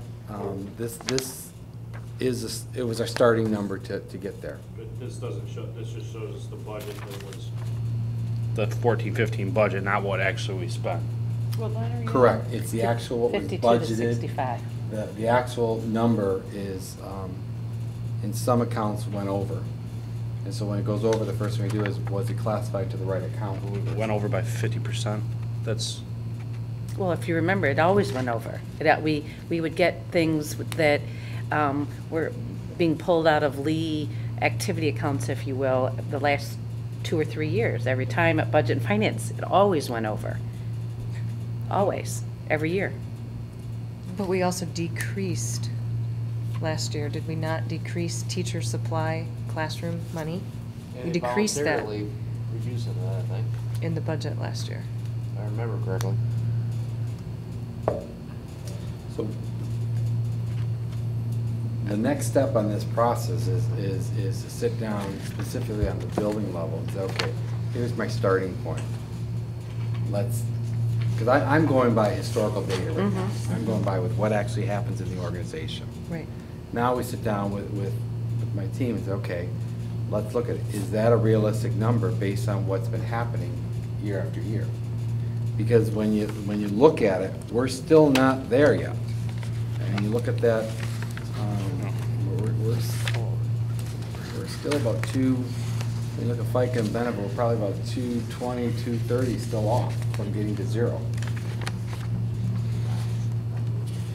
I don't know exactly what some of this stuff is used for, but it would seem to me that some of the technology would probably eliminate some of the costs too, that, you know, if they're creative with the technology that they now have. One of the things that we looked into was the, correct me if I'm wrong, Andy, the workbooks that we purchased in the 3rd and 4th grade, rather than buying the paper ones, we have the license for the online, just use that one, which would create a savings there. What it does, though, is it changes the instruction in the classroom to no longer have the paper sheet anymore that we're doing it. And really, I mean, this technology, I hope it's going to change the way we think, because it can't sit there on you. That has to be drive. Exactly. And so that's where we're going to need next year to coach and get these staff or the staff that are just, that aren't embracing it yet because maybe they haven't seen it. I can tell you, I got staff here that their minds are racing 1,000,000 miles a minute because they know exactly what they're going to do with this staff. I mean, I'm no longer locked in that I have to be in this room for this class. I can go anywhere I want now. Well, that changes your whole perspective on how you teach. You know, the labs here were a sign-out. You know, these are not going to be necessarily a sign-out because every child's going to have their own device. So I can stay in a regular classroom. I can take them outside. I can take them in a courtyard. So potentially, that $17,000 that right now is deemed for consumable workbooks. Correct, that's what we got. May end up being It may be less than that. right, with the 3rd and 4th, taking them home, you could take a third of that. Two-fifths of that. I also noticed, Brian, that the dual enrollment amount has been increased. Our dual enrollment costs have increased this year. What number is that, Tracy? What's 192, I think. 192? It's a sea Yep. of numbers. 192. Chris is right, that's what it is. When the original budget for dual enrollment was, give me a second to find it, 192, Page 4. 72,000. We are over that today. Part of that cost is the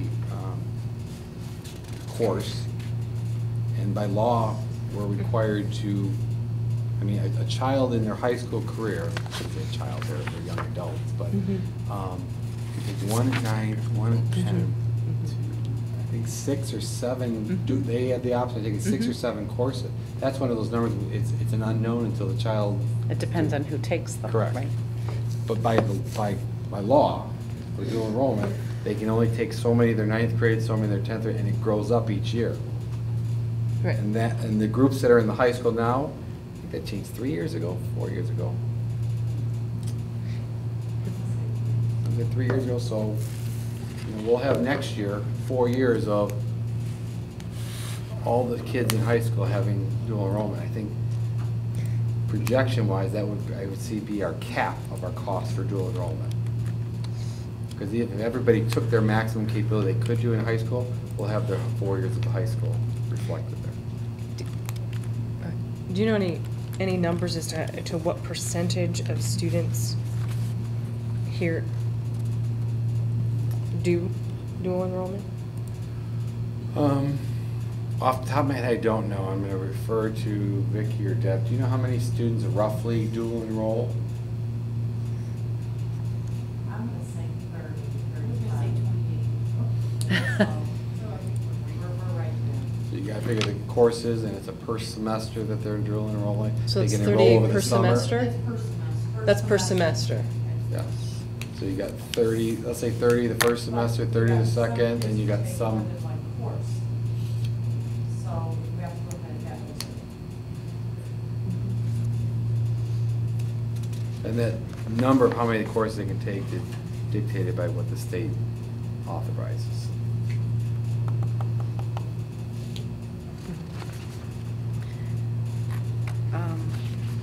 Line 186 on page 4. Or the schedule star.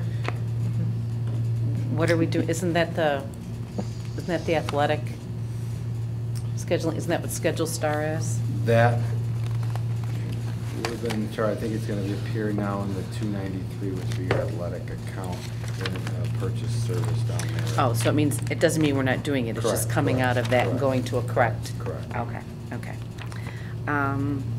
Line 205, on the same page,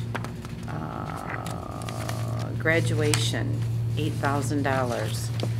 That covers the facility. We just had a talk about graduation today. Facility, diplomas,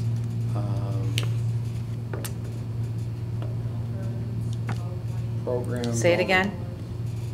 Say it again. I can't hear you. Facility, programs, diploma covers, any boards we buy for them, for their academic honors, Mhm. flowers. How much of that is the facility? 1,000. 6,000. 6,000? I can get you that number. I can write Well, that that's down all right. No, and no, confirm. But that was one of the conversations we had about looking at options. Yeah, that, I was. Please do. I know it's off subject, but it was disappointing with the sound system there. It's horrible, it's that way every year. It was terrible. It was, anyway. And we had a lot of conversation on that one.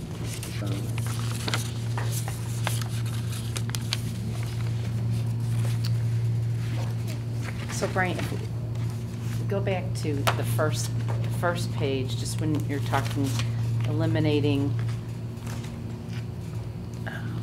the three, those three, the parapro, those are being reduced because there isn't the need for that many, that's what that is? With the grant. Say it again? With the grant that we received, we don't have the funds to sustain that. Okay. I have one further up, if we're going page by page here. 196, the robotics competition. Wasn't that going to be in Michigan this year? So the cost wouldn't be as much? 196.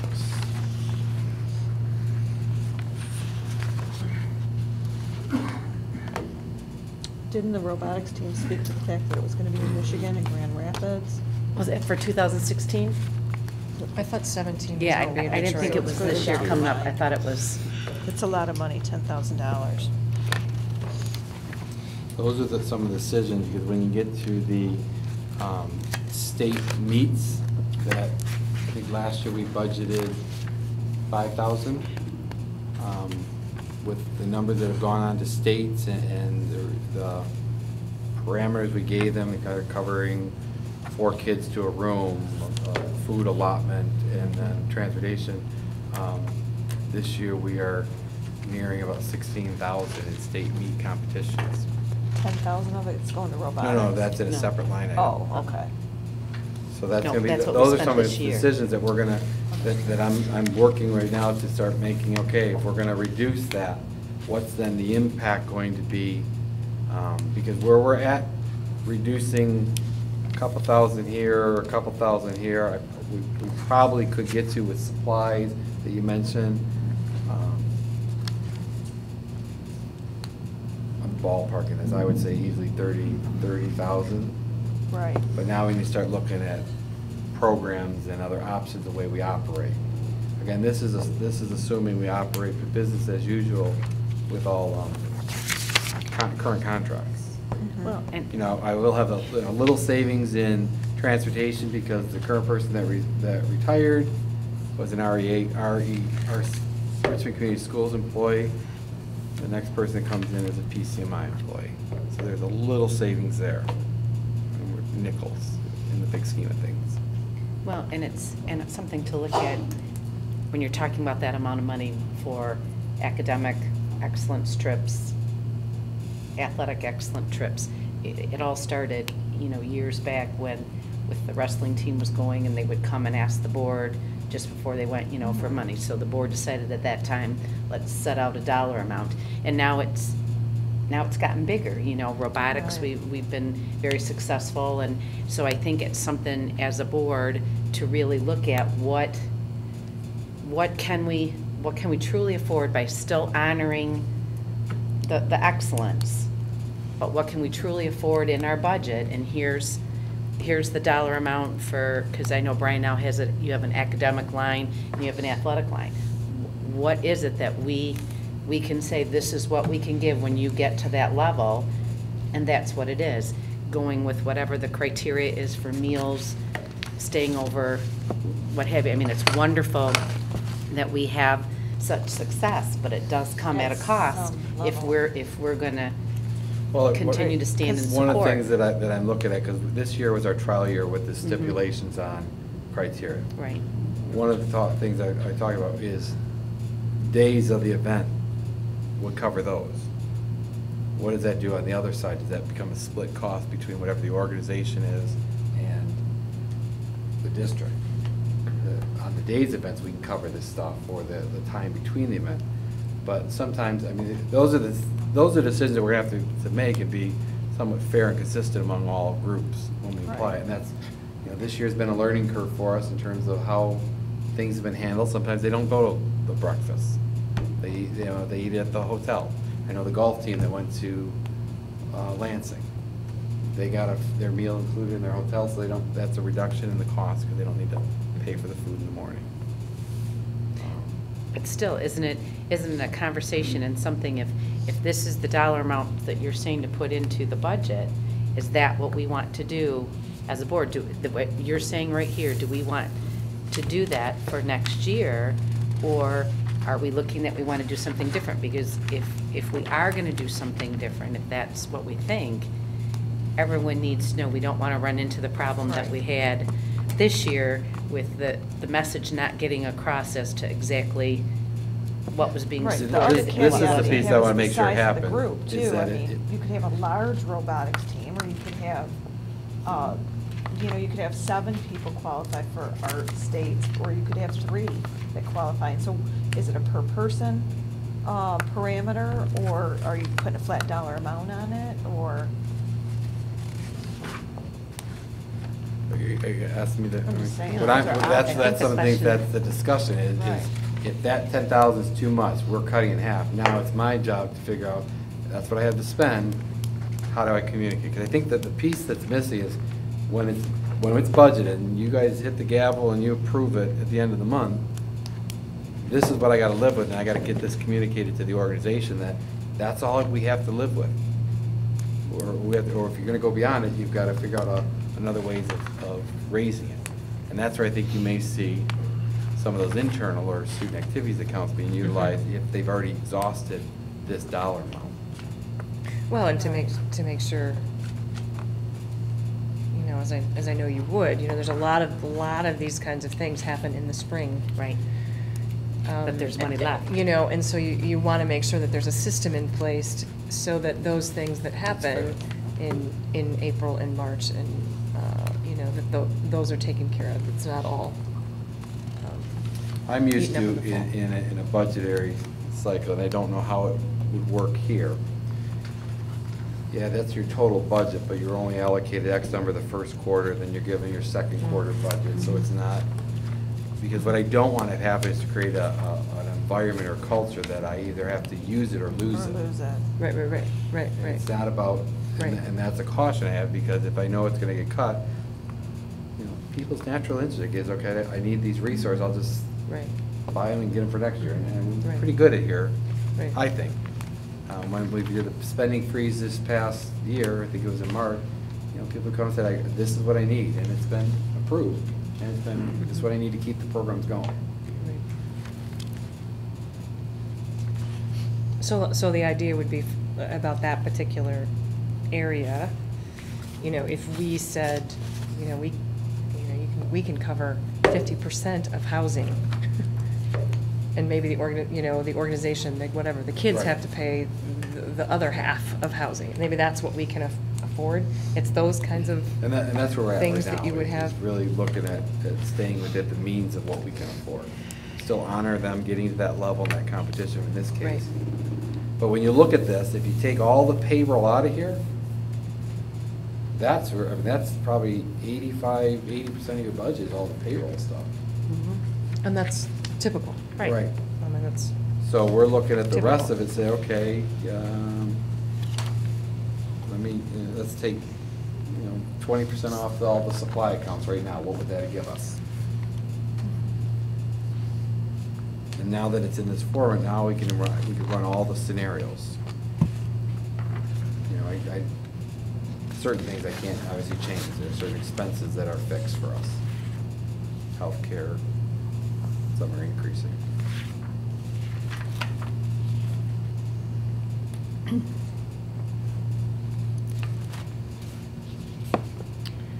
I don't know if you've ever looked at the budget from this angle, or if it's always been at that 30,000 foot. That's where we started with, and now we're trying to get to that close to zero. It's going to be challenging getting to be zero this year. And in June, we'll have our final amendment to see where we ended this year.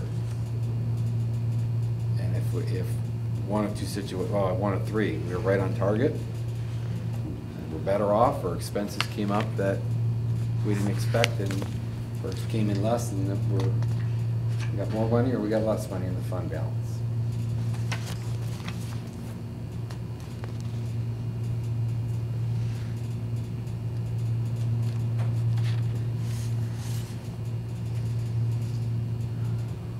And I'll just use this scenario just for the general public out there, and it's probably something they already know, but when you're doing your own finances, by the end of the month, you should have money left over.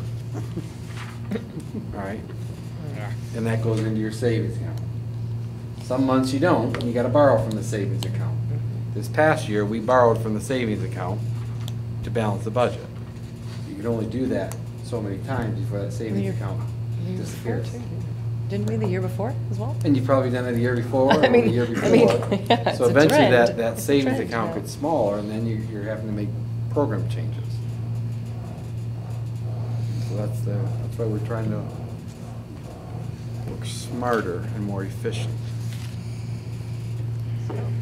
I'm assuming that the transportation for basketball is so much more expensive because they have more games that they compete in. I mean, it's substantially more. Off the top of my head, I would speculate that. I'd have to pull my. I'm sorry, 1,342.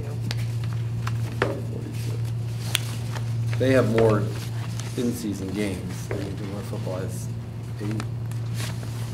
How many games does the football team have? 9? 5 away, 4 home, vice versa, and basketball has much more away games, so yes.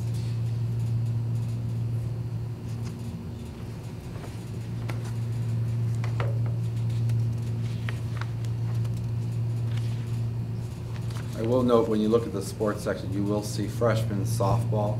I leave it on there because if we ever had enough girls who wanted freshmen from a Title IX compliance, we'd have to offer it. But we typically haven't had the numbers to warrant a freshman softball team. But freshman sports would cover themselves, so that's a moot point. Have we tried that? Have we tried recruiting for that? I mean, we haven't had enough, but have we tried? Because, I mean, there's a lot of girls playing softball out there. That I don't know. I'd have to do more investigation on that, but.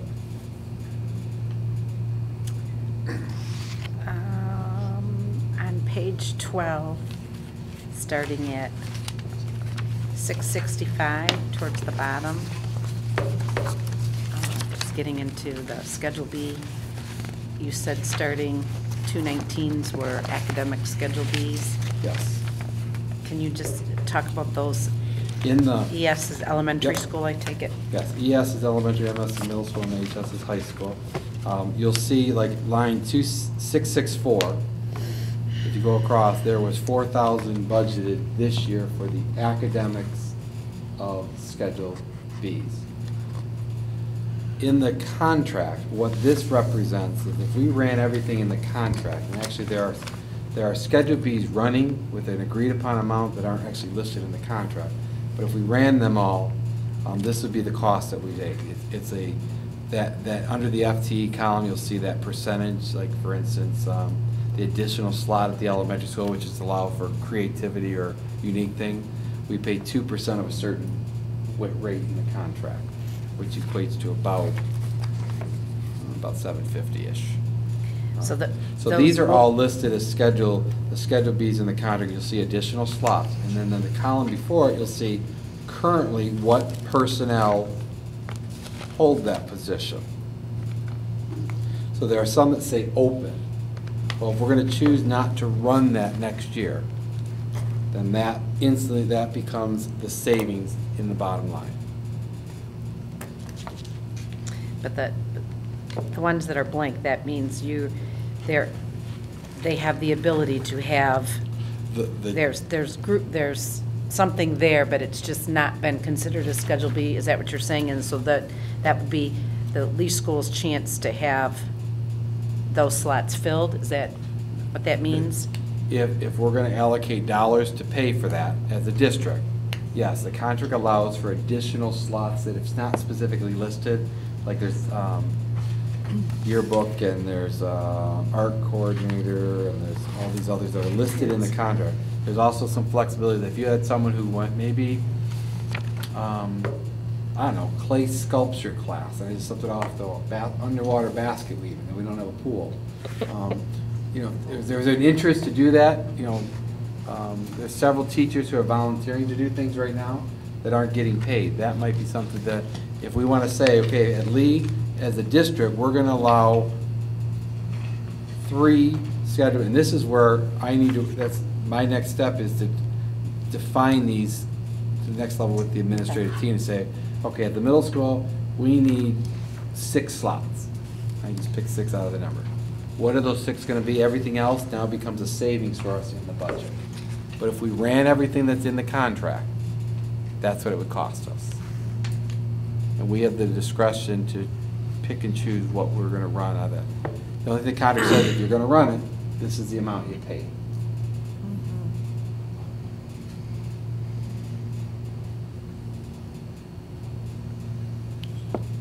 So Brian, line item 980, we're looking at big savings to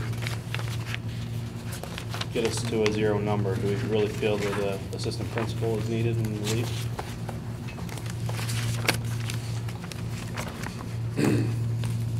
I do.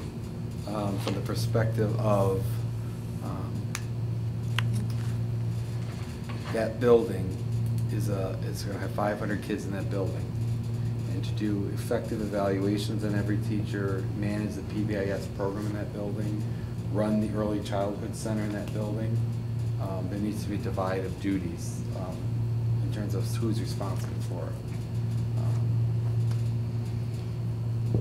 You're going to see in here, you'll see the reduction of the, there's a savings between the retirement and this person. Yeah, we're at like a $70,000 difference total between the. When you look at the total cost, total package cost. Right. It's probably less than that because this is the salary piece of it. And on here, remember, this is the total cost with the FICA and the Yeah, retirement. your total costs. So when you look at. 252 and 185. That person may not take benefits. Okay. You know, they may get their benefits to their spouse, so that becomes a savings. There's a lot of unknowns that we have. You know, when we costed that out, what it would cost, we assume the highest cost for that person. They're gonna take the full family benefits based on what the contract allows. They're gonna, it's not, it's placing them in the salary matrix, not at the top, not at the bottom, it's kind of in the middle.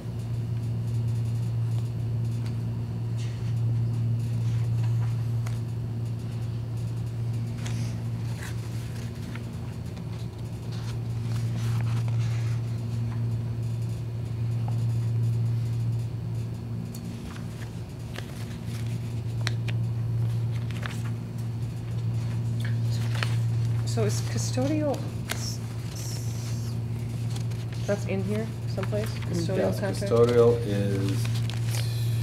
1109, 261. Let's say 270, that's not, that's 61? Oh, Page there it is. 20. There it is, got it. Okay.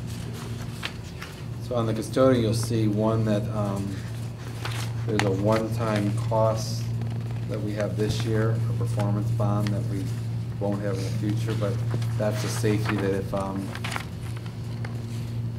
the new custodial company isn't up to our par, that we can let them go and get someone in here, but with all the confidence, that one's gonna be a good one.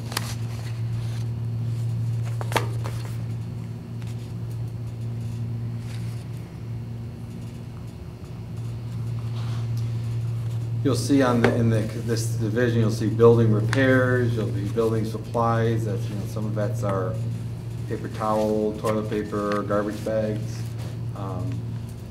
I am looking at what it costs, if it's cheaper to buy it through the DM Berg Group because they have their own warehouse and that it may be cheaper for us, that can reduce that cost.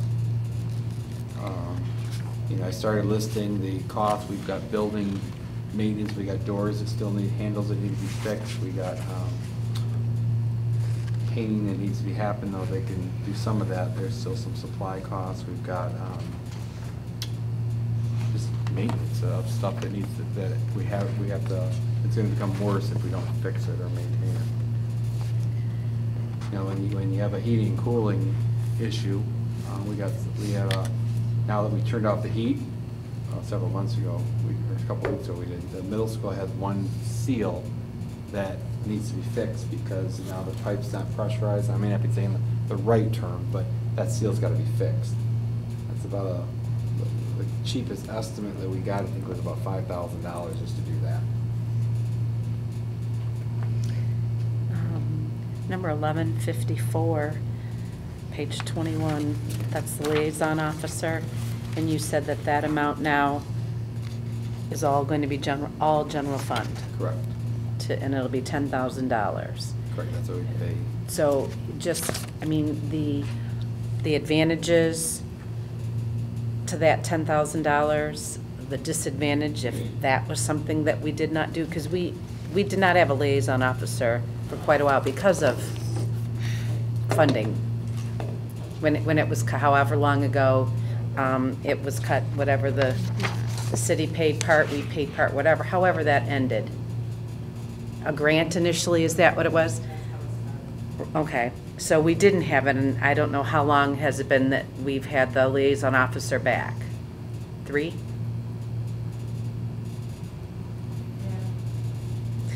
So I guess just my question is, what is the I mean, there's a $10,000 savings.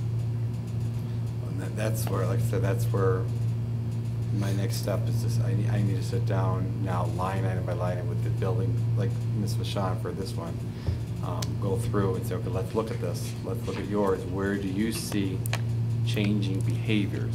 Because this is really about changing the behaviors of the organization. Okay. To get to that as close to zero as possible. Okay, but you kind of didn't answer my question. If we're sitting here and we're talking about these line items, and in 2 weeks, we're going to be voting on a budget. So what is the advantage and what would be the disadvantage? Because to me, that jumps out at me and I say there's $10,000 that we can save. We, you know, our police department is very good and we have the officers that come in and all that. So what would be the reason for keeping it? Well, I'm gonna, you want to say anything, or? I can give a telephone. First off, it's just good to have police presence in the building. The kids know that, they realize that we have somebody here. They've made a real concerted effort to make sure that we have Officer McCallumore. Here, at least 3 days a week, physically in the building. He's in our hallways, he's in our cafeteria, so we have that present. He works really closely with Mr. Bordeaux on keeping us up on any of our students if they're involved in any incidences over the weekends, any activities. He makes us aware of what's been going on. He knows the kids, he knows what they're driving. I'm amazed, I don't know how he does it, but he knows what vehicles they have, so it really, on their end, quite frankly, it has helped them out, because if our students are involved in some kind of activities, illegal activities, they have a much better knowledge because he's in the building. He works with our forensics class, he works with our criminal justice class, he does some classes from there. He's actually subbed for our criminal justice class when my teacher has been out. Just off the top of my head. So is that $10,000 based on hours, because that doesn't have a FTE? It's a flat rate, it's an agreement that we have with the police department. That we pay the city for that. I'm sorry, the city, Margaret, that's just not my building too. I know, yeah, yep. I know that he has helped me out, and I know Anthony was at the elementary school several times on some situations we had to deal with, getting us through them in a very calm and. Then what do you get for 5,000 if you want to reduce it? You know, it's an option. Right. I mean, it would be talking and say, okay, this is.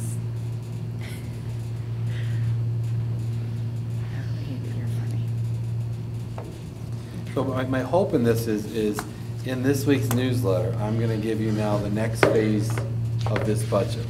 Is that it gives you an opportunity to look through this, see as a board, I'm trying to figure out, I mean, you set the direction, I mean, I give you the recommendation of where I want to go. I do believe to be down an administrator, it would be very, it wouldn't be impossible, but it would be very challenging. Nothing's impossible. But, I lost my train of thought. But From the perspective, we got to look at the whole organization rather than specific pockets of interest that we got to make sure that what's in the best interest of the whole organization. Okay. And my first go around is you're now going to see another column that says, okay, these are the accounts that going to the next phase that I would reduce. And again, remember, we're backed up one meeting. This discussion should have happened at the last week that we had. So that when we got to this meeting, we were at that. So I'm going to use at least the newsletter this week to give you that next phase and just look at and see, you know, if you disagree with something, that's what I want to hear. I want to hear, kind of get the tenor of whether you tell Margaret or whether you contact me and I let the entire board know. Because my next phase is with the administrative team that I have. Say, okay, here's what I've done. I've done all historical stuff. Now we're getting to the rubber meets the road here. Let's go through these lines that pertain to their area. So our job is to, what you just said, go through this, issues that we have, whatever notes we're taking as we're going along, and to get those to you I'm before gonna, the... like I said, I'm gonna look more into the liaison offer. If that's something that, as you know, at least 4 of you say that's a good, I need to figure out what the resources. If there is support on the administrator, then I need to look at what's gonna be the impact on that. Okay. Because if that goes, then I gotta put this back for licensing, or we gotta Right. look at some other option for Right. childcare, Mhm. for early childhood. Our numbers are growing in that early childhood this year, going into next year. Obviously, it's still more 4-year-olds than we have 3-year-olds, but the numbers are there. We've got our GSRP class. We just completed the family interviews this week. We haven't gotten our final allocation, but that's filling up. We actually asked for more to get more people in our preschool programs. Now, that's a cost neutral to the district because the state's in the grant, but if I can get them in a preschool program and they have a successful experience, they're more likely to stay with us.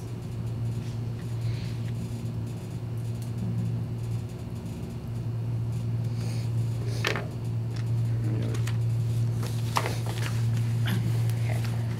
Does anybody have anything else they want to ask before?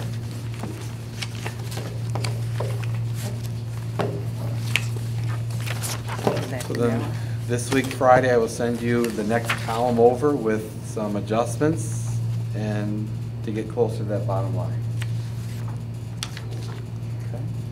Okay.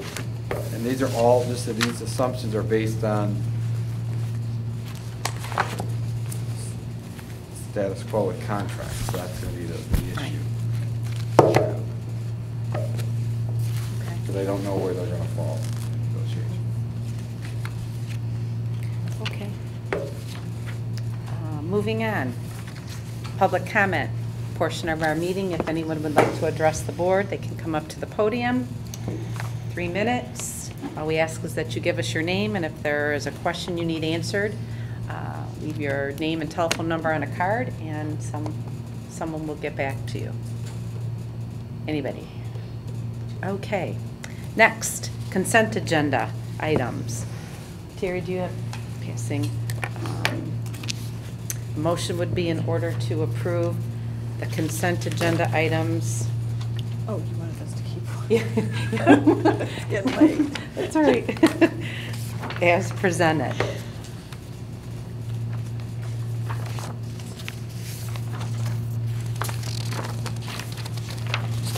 Anyone? I move to accept the consent agenda items as presented. Support. It's been moved and supported. Is there any discussion?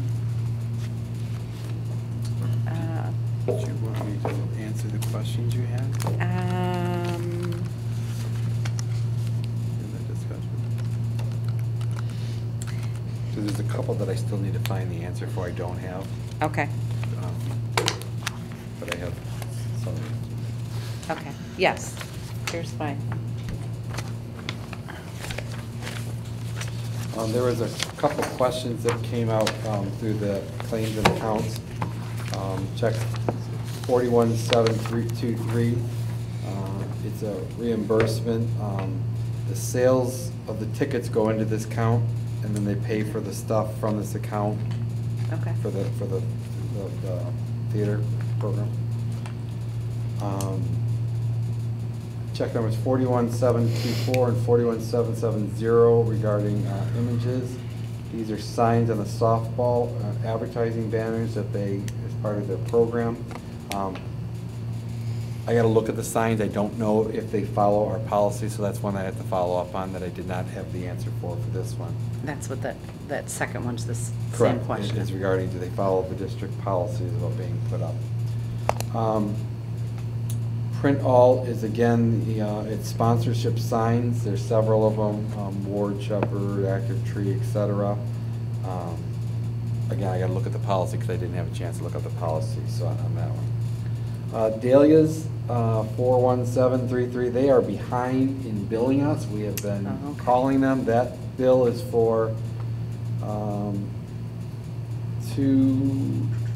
their last invoice ran 2/1 to 2/14. We're contacting them to give us the bill in a timely fashion so we can get it paid. That's kind of ridiculous. Wow. So this bill runs from 2/15 to 4/14. So the last leg of our winter season. Wow. And we just got it now, so. Okay. 4177 and 41865, these two were, both of them were money raised in the presentation we received tonight for what was raised in the Spring Fest. There was some print off for some signs. That money came out in that budget. You'll see signage came out. I volunteered to do the ping pong ball drawing and putting the board together. So I purchased material and turned in the receipts to be reimbursed for that. But it came out of that freshman sports Spring Press. Okay, well, my question then becomes, why is anything to do with these two school accounts? Why wouldn't it have been, because it's not a school function, why wouldn't it have been like you did for the project graduation? That was AD something? Why is it running through? The HS 104 is the student activities account for freshman sports specifically. And that money went back into that account, right? HS 105, I gotta look, I don't know off the top of my head what that account is. I know it's an athletic account, and I just gotta see, that should have been charged to 104 where all the money went. I gotta, but both those expenses were a part of that freshman. So I guess all the money that was raised went into that account to pay for the. Right, and we saw that on the report. I'm just saying there shouldn't be any school account numbers attached to that fundraiser. It was a school. It was a school activity. It was a school-run event. But it should not have been, is what I'm saying. But it was. So I think that's the answer is that it was. Okay, well, then I guess my issue is then moving forward, if we're going to do it again, it's not. It's not a school fundraiser. So they'd have to wait, just so that I'm on your same train of thought, they would have to wait until after they raise the money to secure funds back out to reimburse for things that they paid for?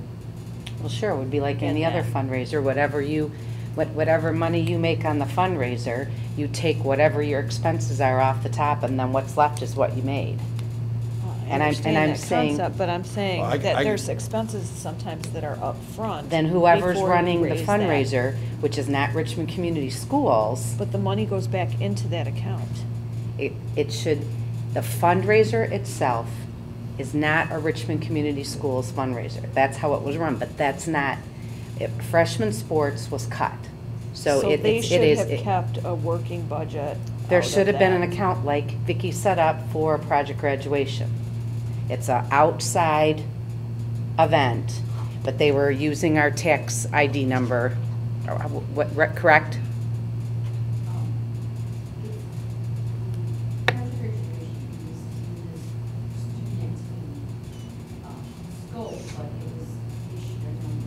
Correct. And that's what I'm saying, that's how it should have been done. So they should have maybe put some of that money into an account like that for next year if they were choosing to do that again. The money from the fundraiser goes into whatever the account is for freshman sports to make sure that it costs the district nothing. But the reimbursing of people and all of this stuff should not be coming out of a school account. It should be coming from whatever the account, like it was AD, whatever. That's what it should come from. So you're saying there should be no HS 104 that is labeled freshman sports anything? Is what you're saying? No, that's not what I'm saying. They have an account that says freshman sports, and that's the money that they're putting in. So that's HS 104. Right, but I'm saying that there should have been an account if they're going to use anything to do with the school. There should be an account separate from it.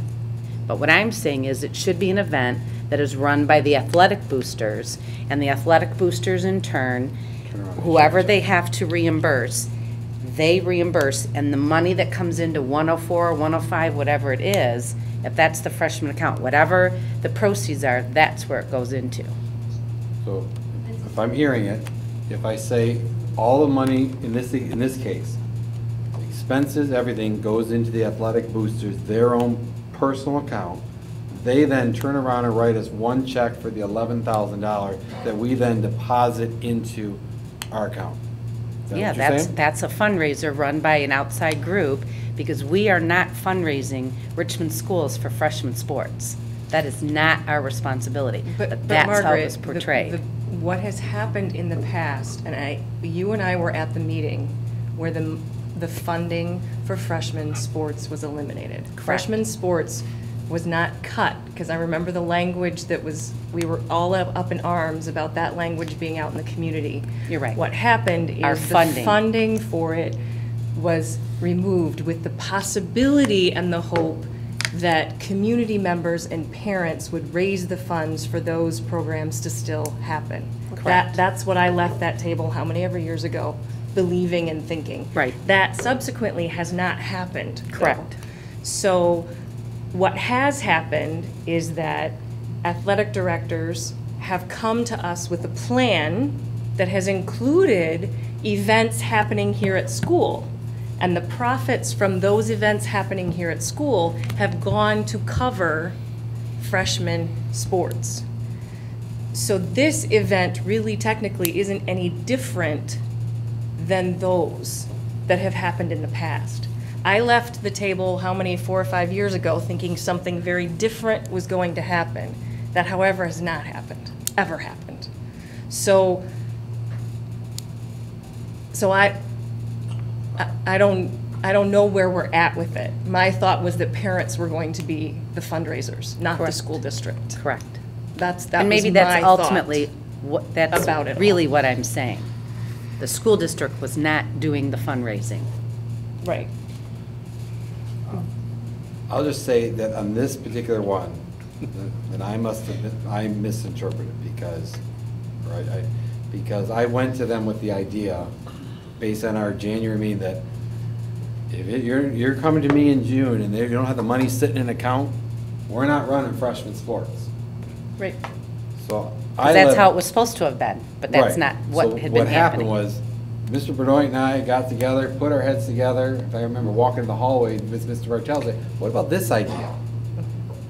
And then at that point, once we got the parents, we turned it over to them, and they really did it. I see next year, if we want to be 100% parents, I think the group that we have, that I could say, you know something, I need believe you so, to do too. this. When you're done with it, turn the check over. I believe so too, absolutely. Absolutely. And that's, I mean, I think that could do, and so it is very clear, but I'll take some of the blame on this one, because I didn't want to sit here 6 months ago and say, I don't have the money to run freshman sports. And however, whoever gets that out in the community, and they take it and run with it and give us negative press. So that was just, you know, working with, really, so. Right, and I remember that meeting, and it seemed like the voices here were saying, take care of the problem. Take So I care of think- this I think we've deficit got problem the that we're problem. in.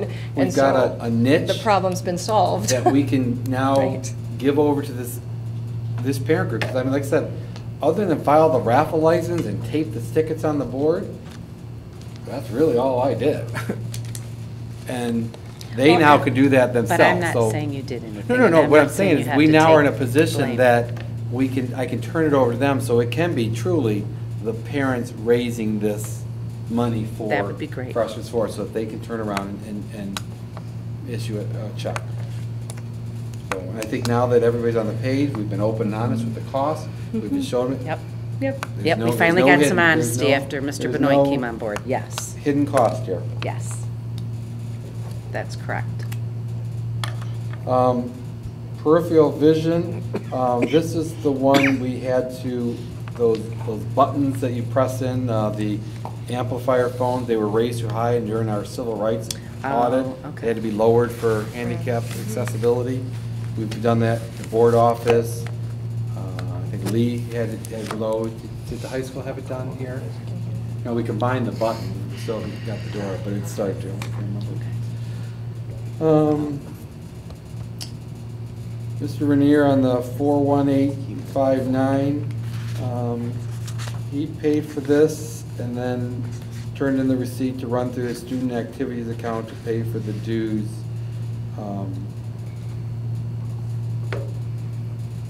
This was not a line item that general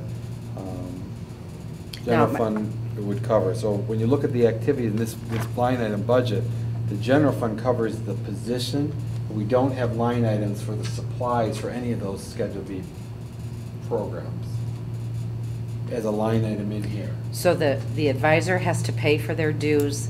That's where my question was. Why would we have to reimburse the staff member?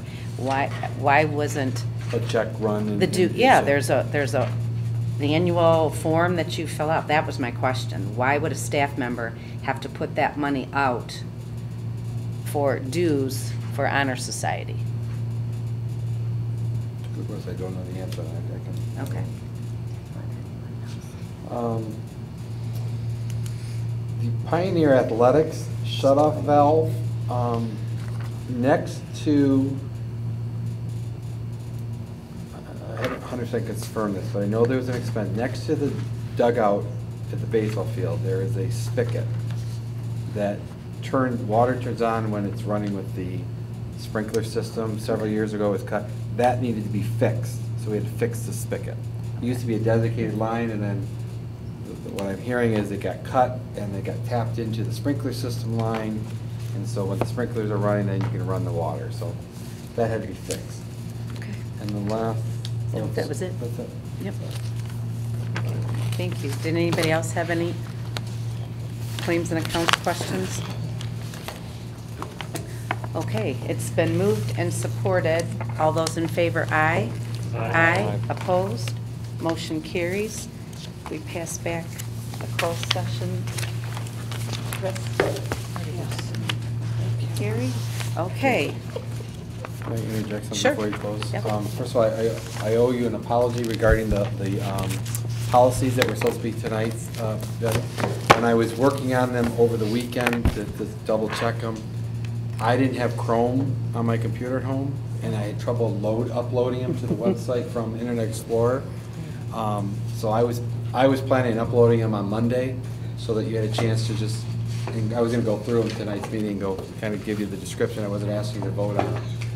I am going to request that one of them, if I could give it to the newsletter this week regarding the bullying, because we are pressed for a deadline to approve that one, because that we have to submit to the State Department, the Michigan Department of Education. So I'd be more than happy to send it home in this week's newsletter for at least you to look at it. I'll go over it at the next board meeting. Okay. If I can at least do that one. Yep. It's here, they're here now? I had them on there. Okay. But I was in a variety of meetings today. Yeah, And okay. you didn't get a chance to get them over the weekend because Right. I had trouble at home uploading them. I learned about Chrome and Internet Explorer and this Fusion website. But the time frame, because we won't see each other again until August? Right, the other ones we can approve in August. Okay. It's the one on the bullying is the one that is my only concern. On what? Okay. Bullying. It's bullying. There's some new language in there regarding how to handle if a student turns in anonymous a tip, what we have to do, and that we have to keep it confidential. And there's some new language that the law requires us to have in our policy. So that's the only one that I would ask if I could present and then approve at the next meeting, but I will attach it to the agenda or the newsletter this week, so you at least have it ahead of time. To look at it, okay. And if you have any questions, I'll be more than happy to answer it. No, perfect.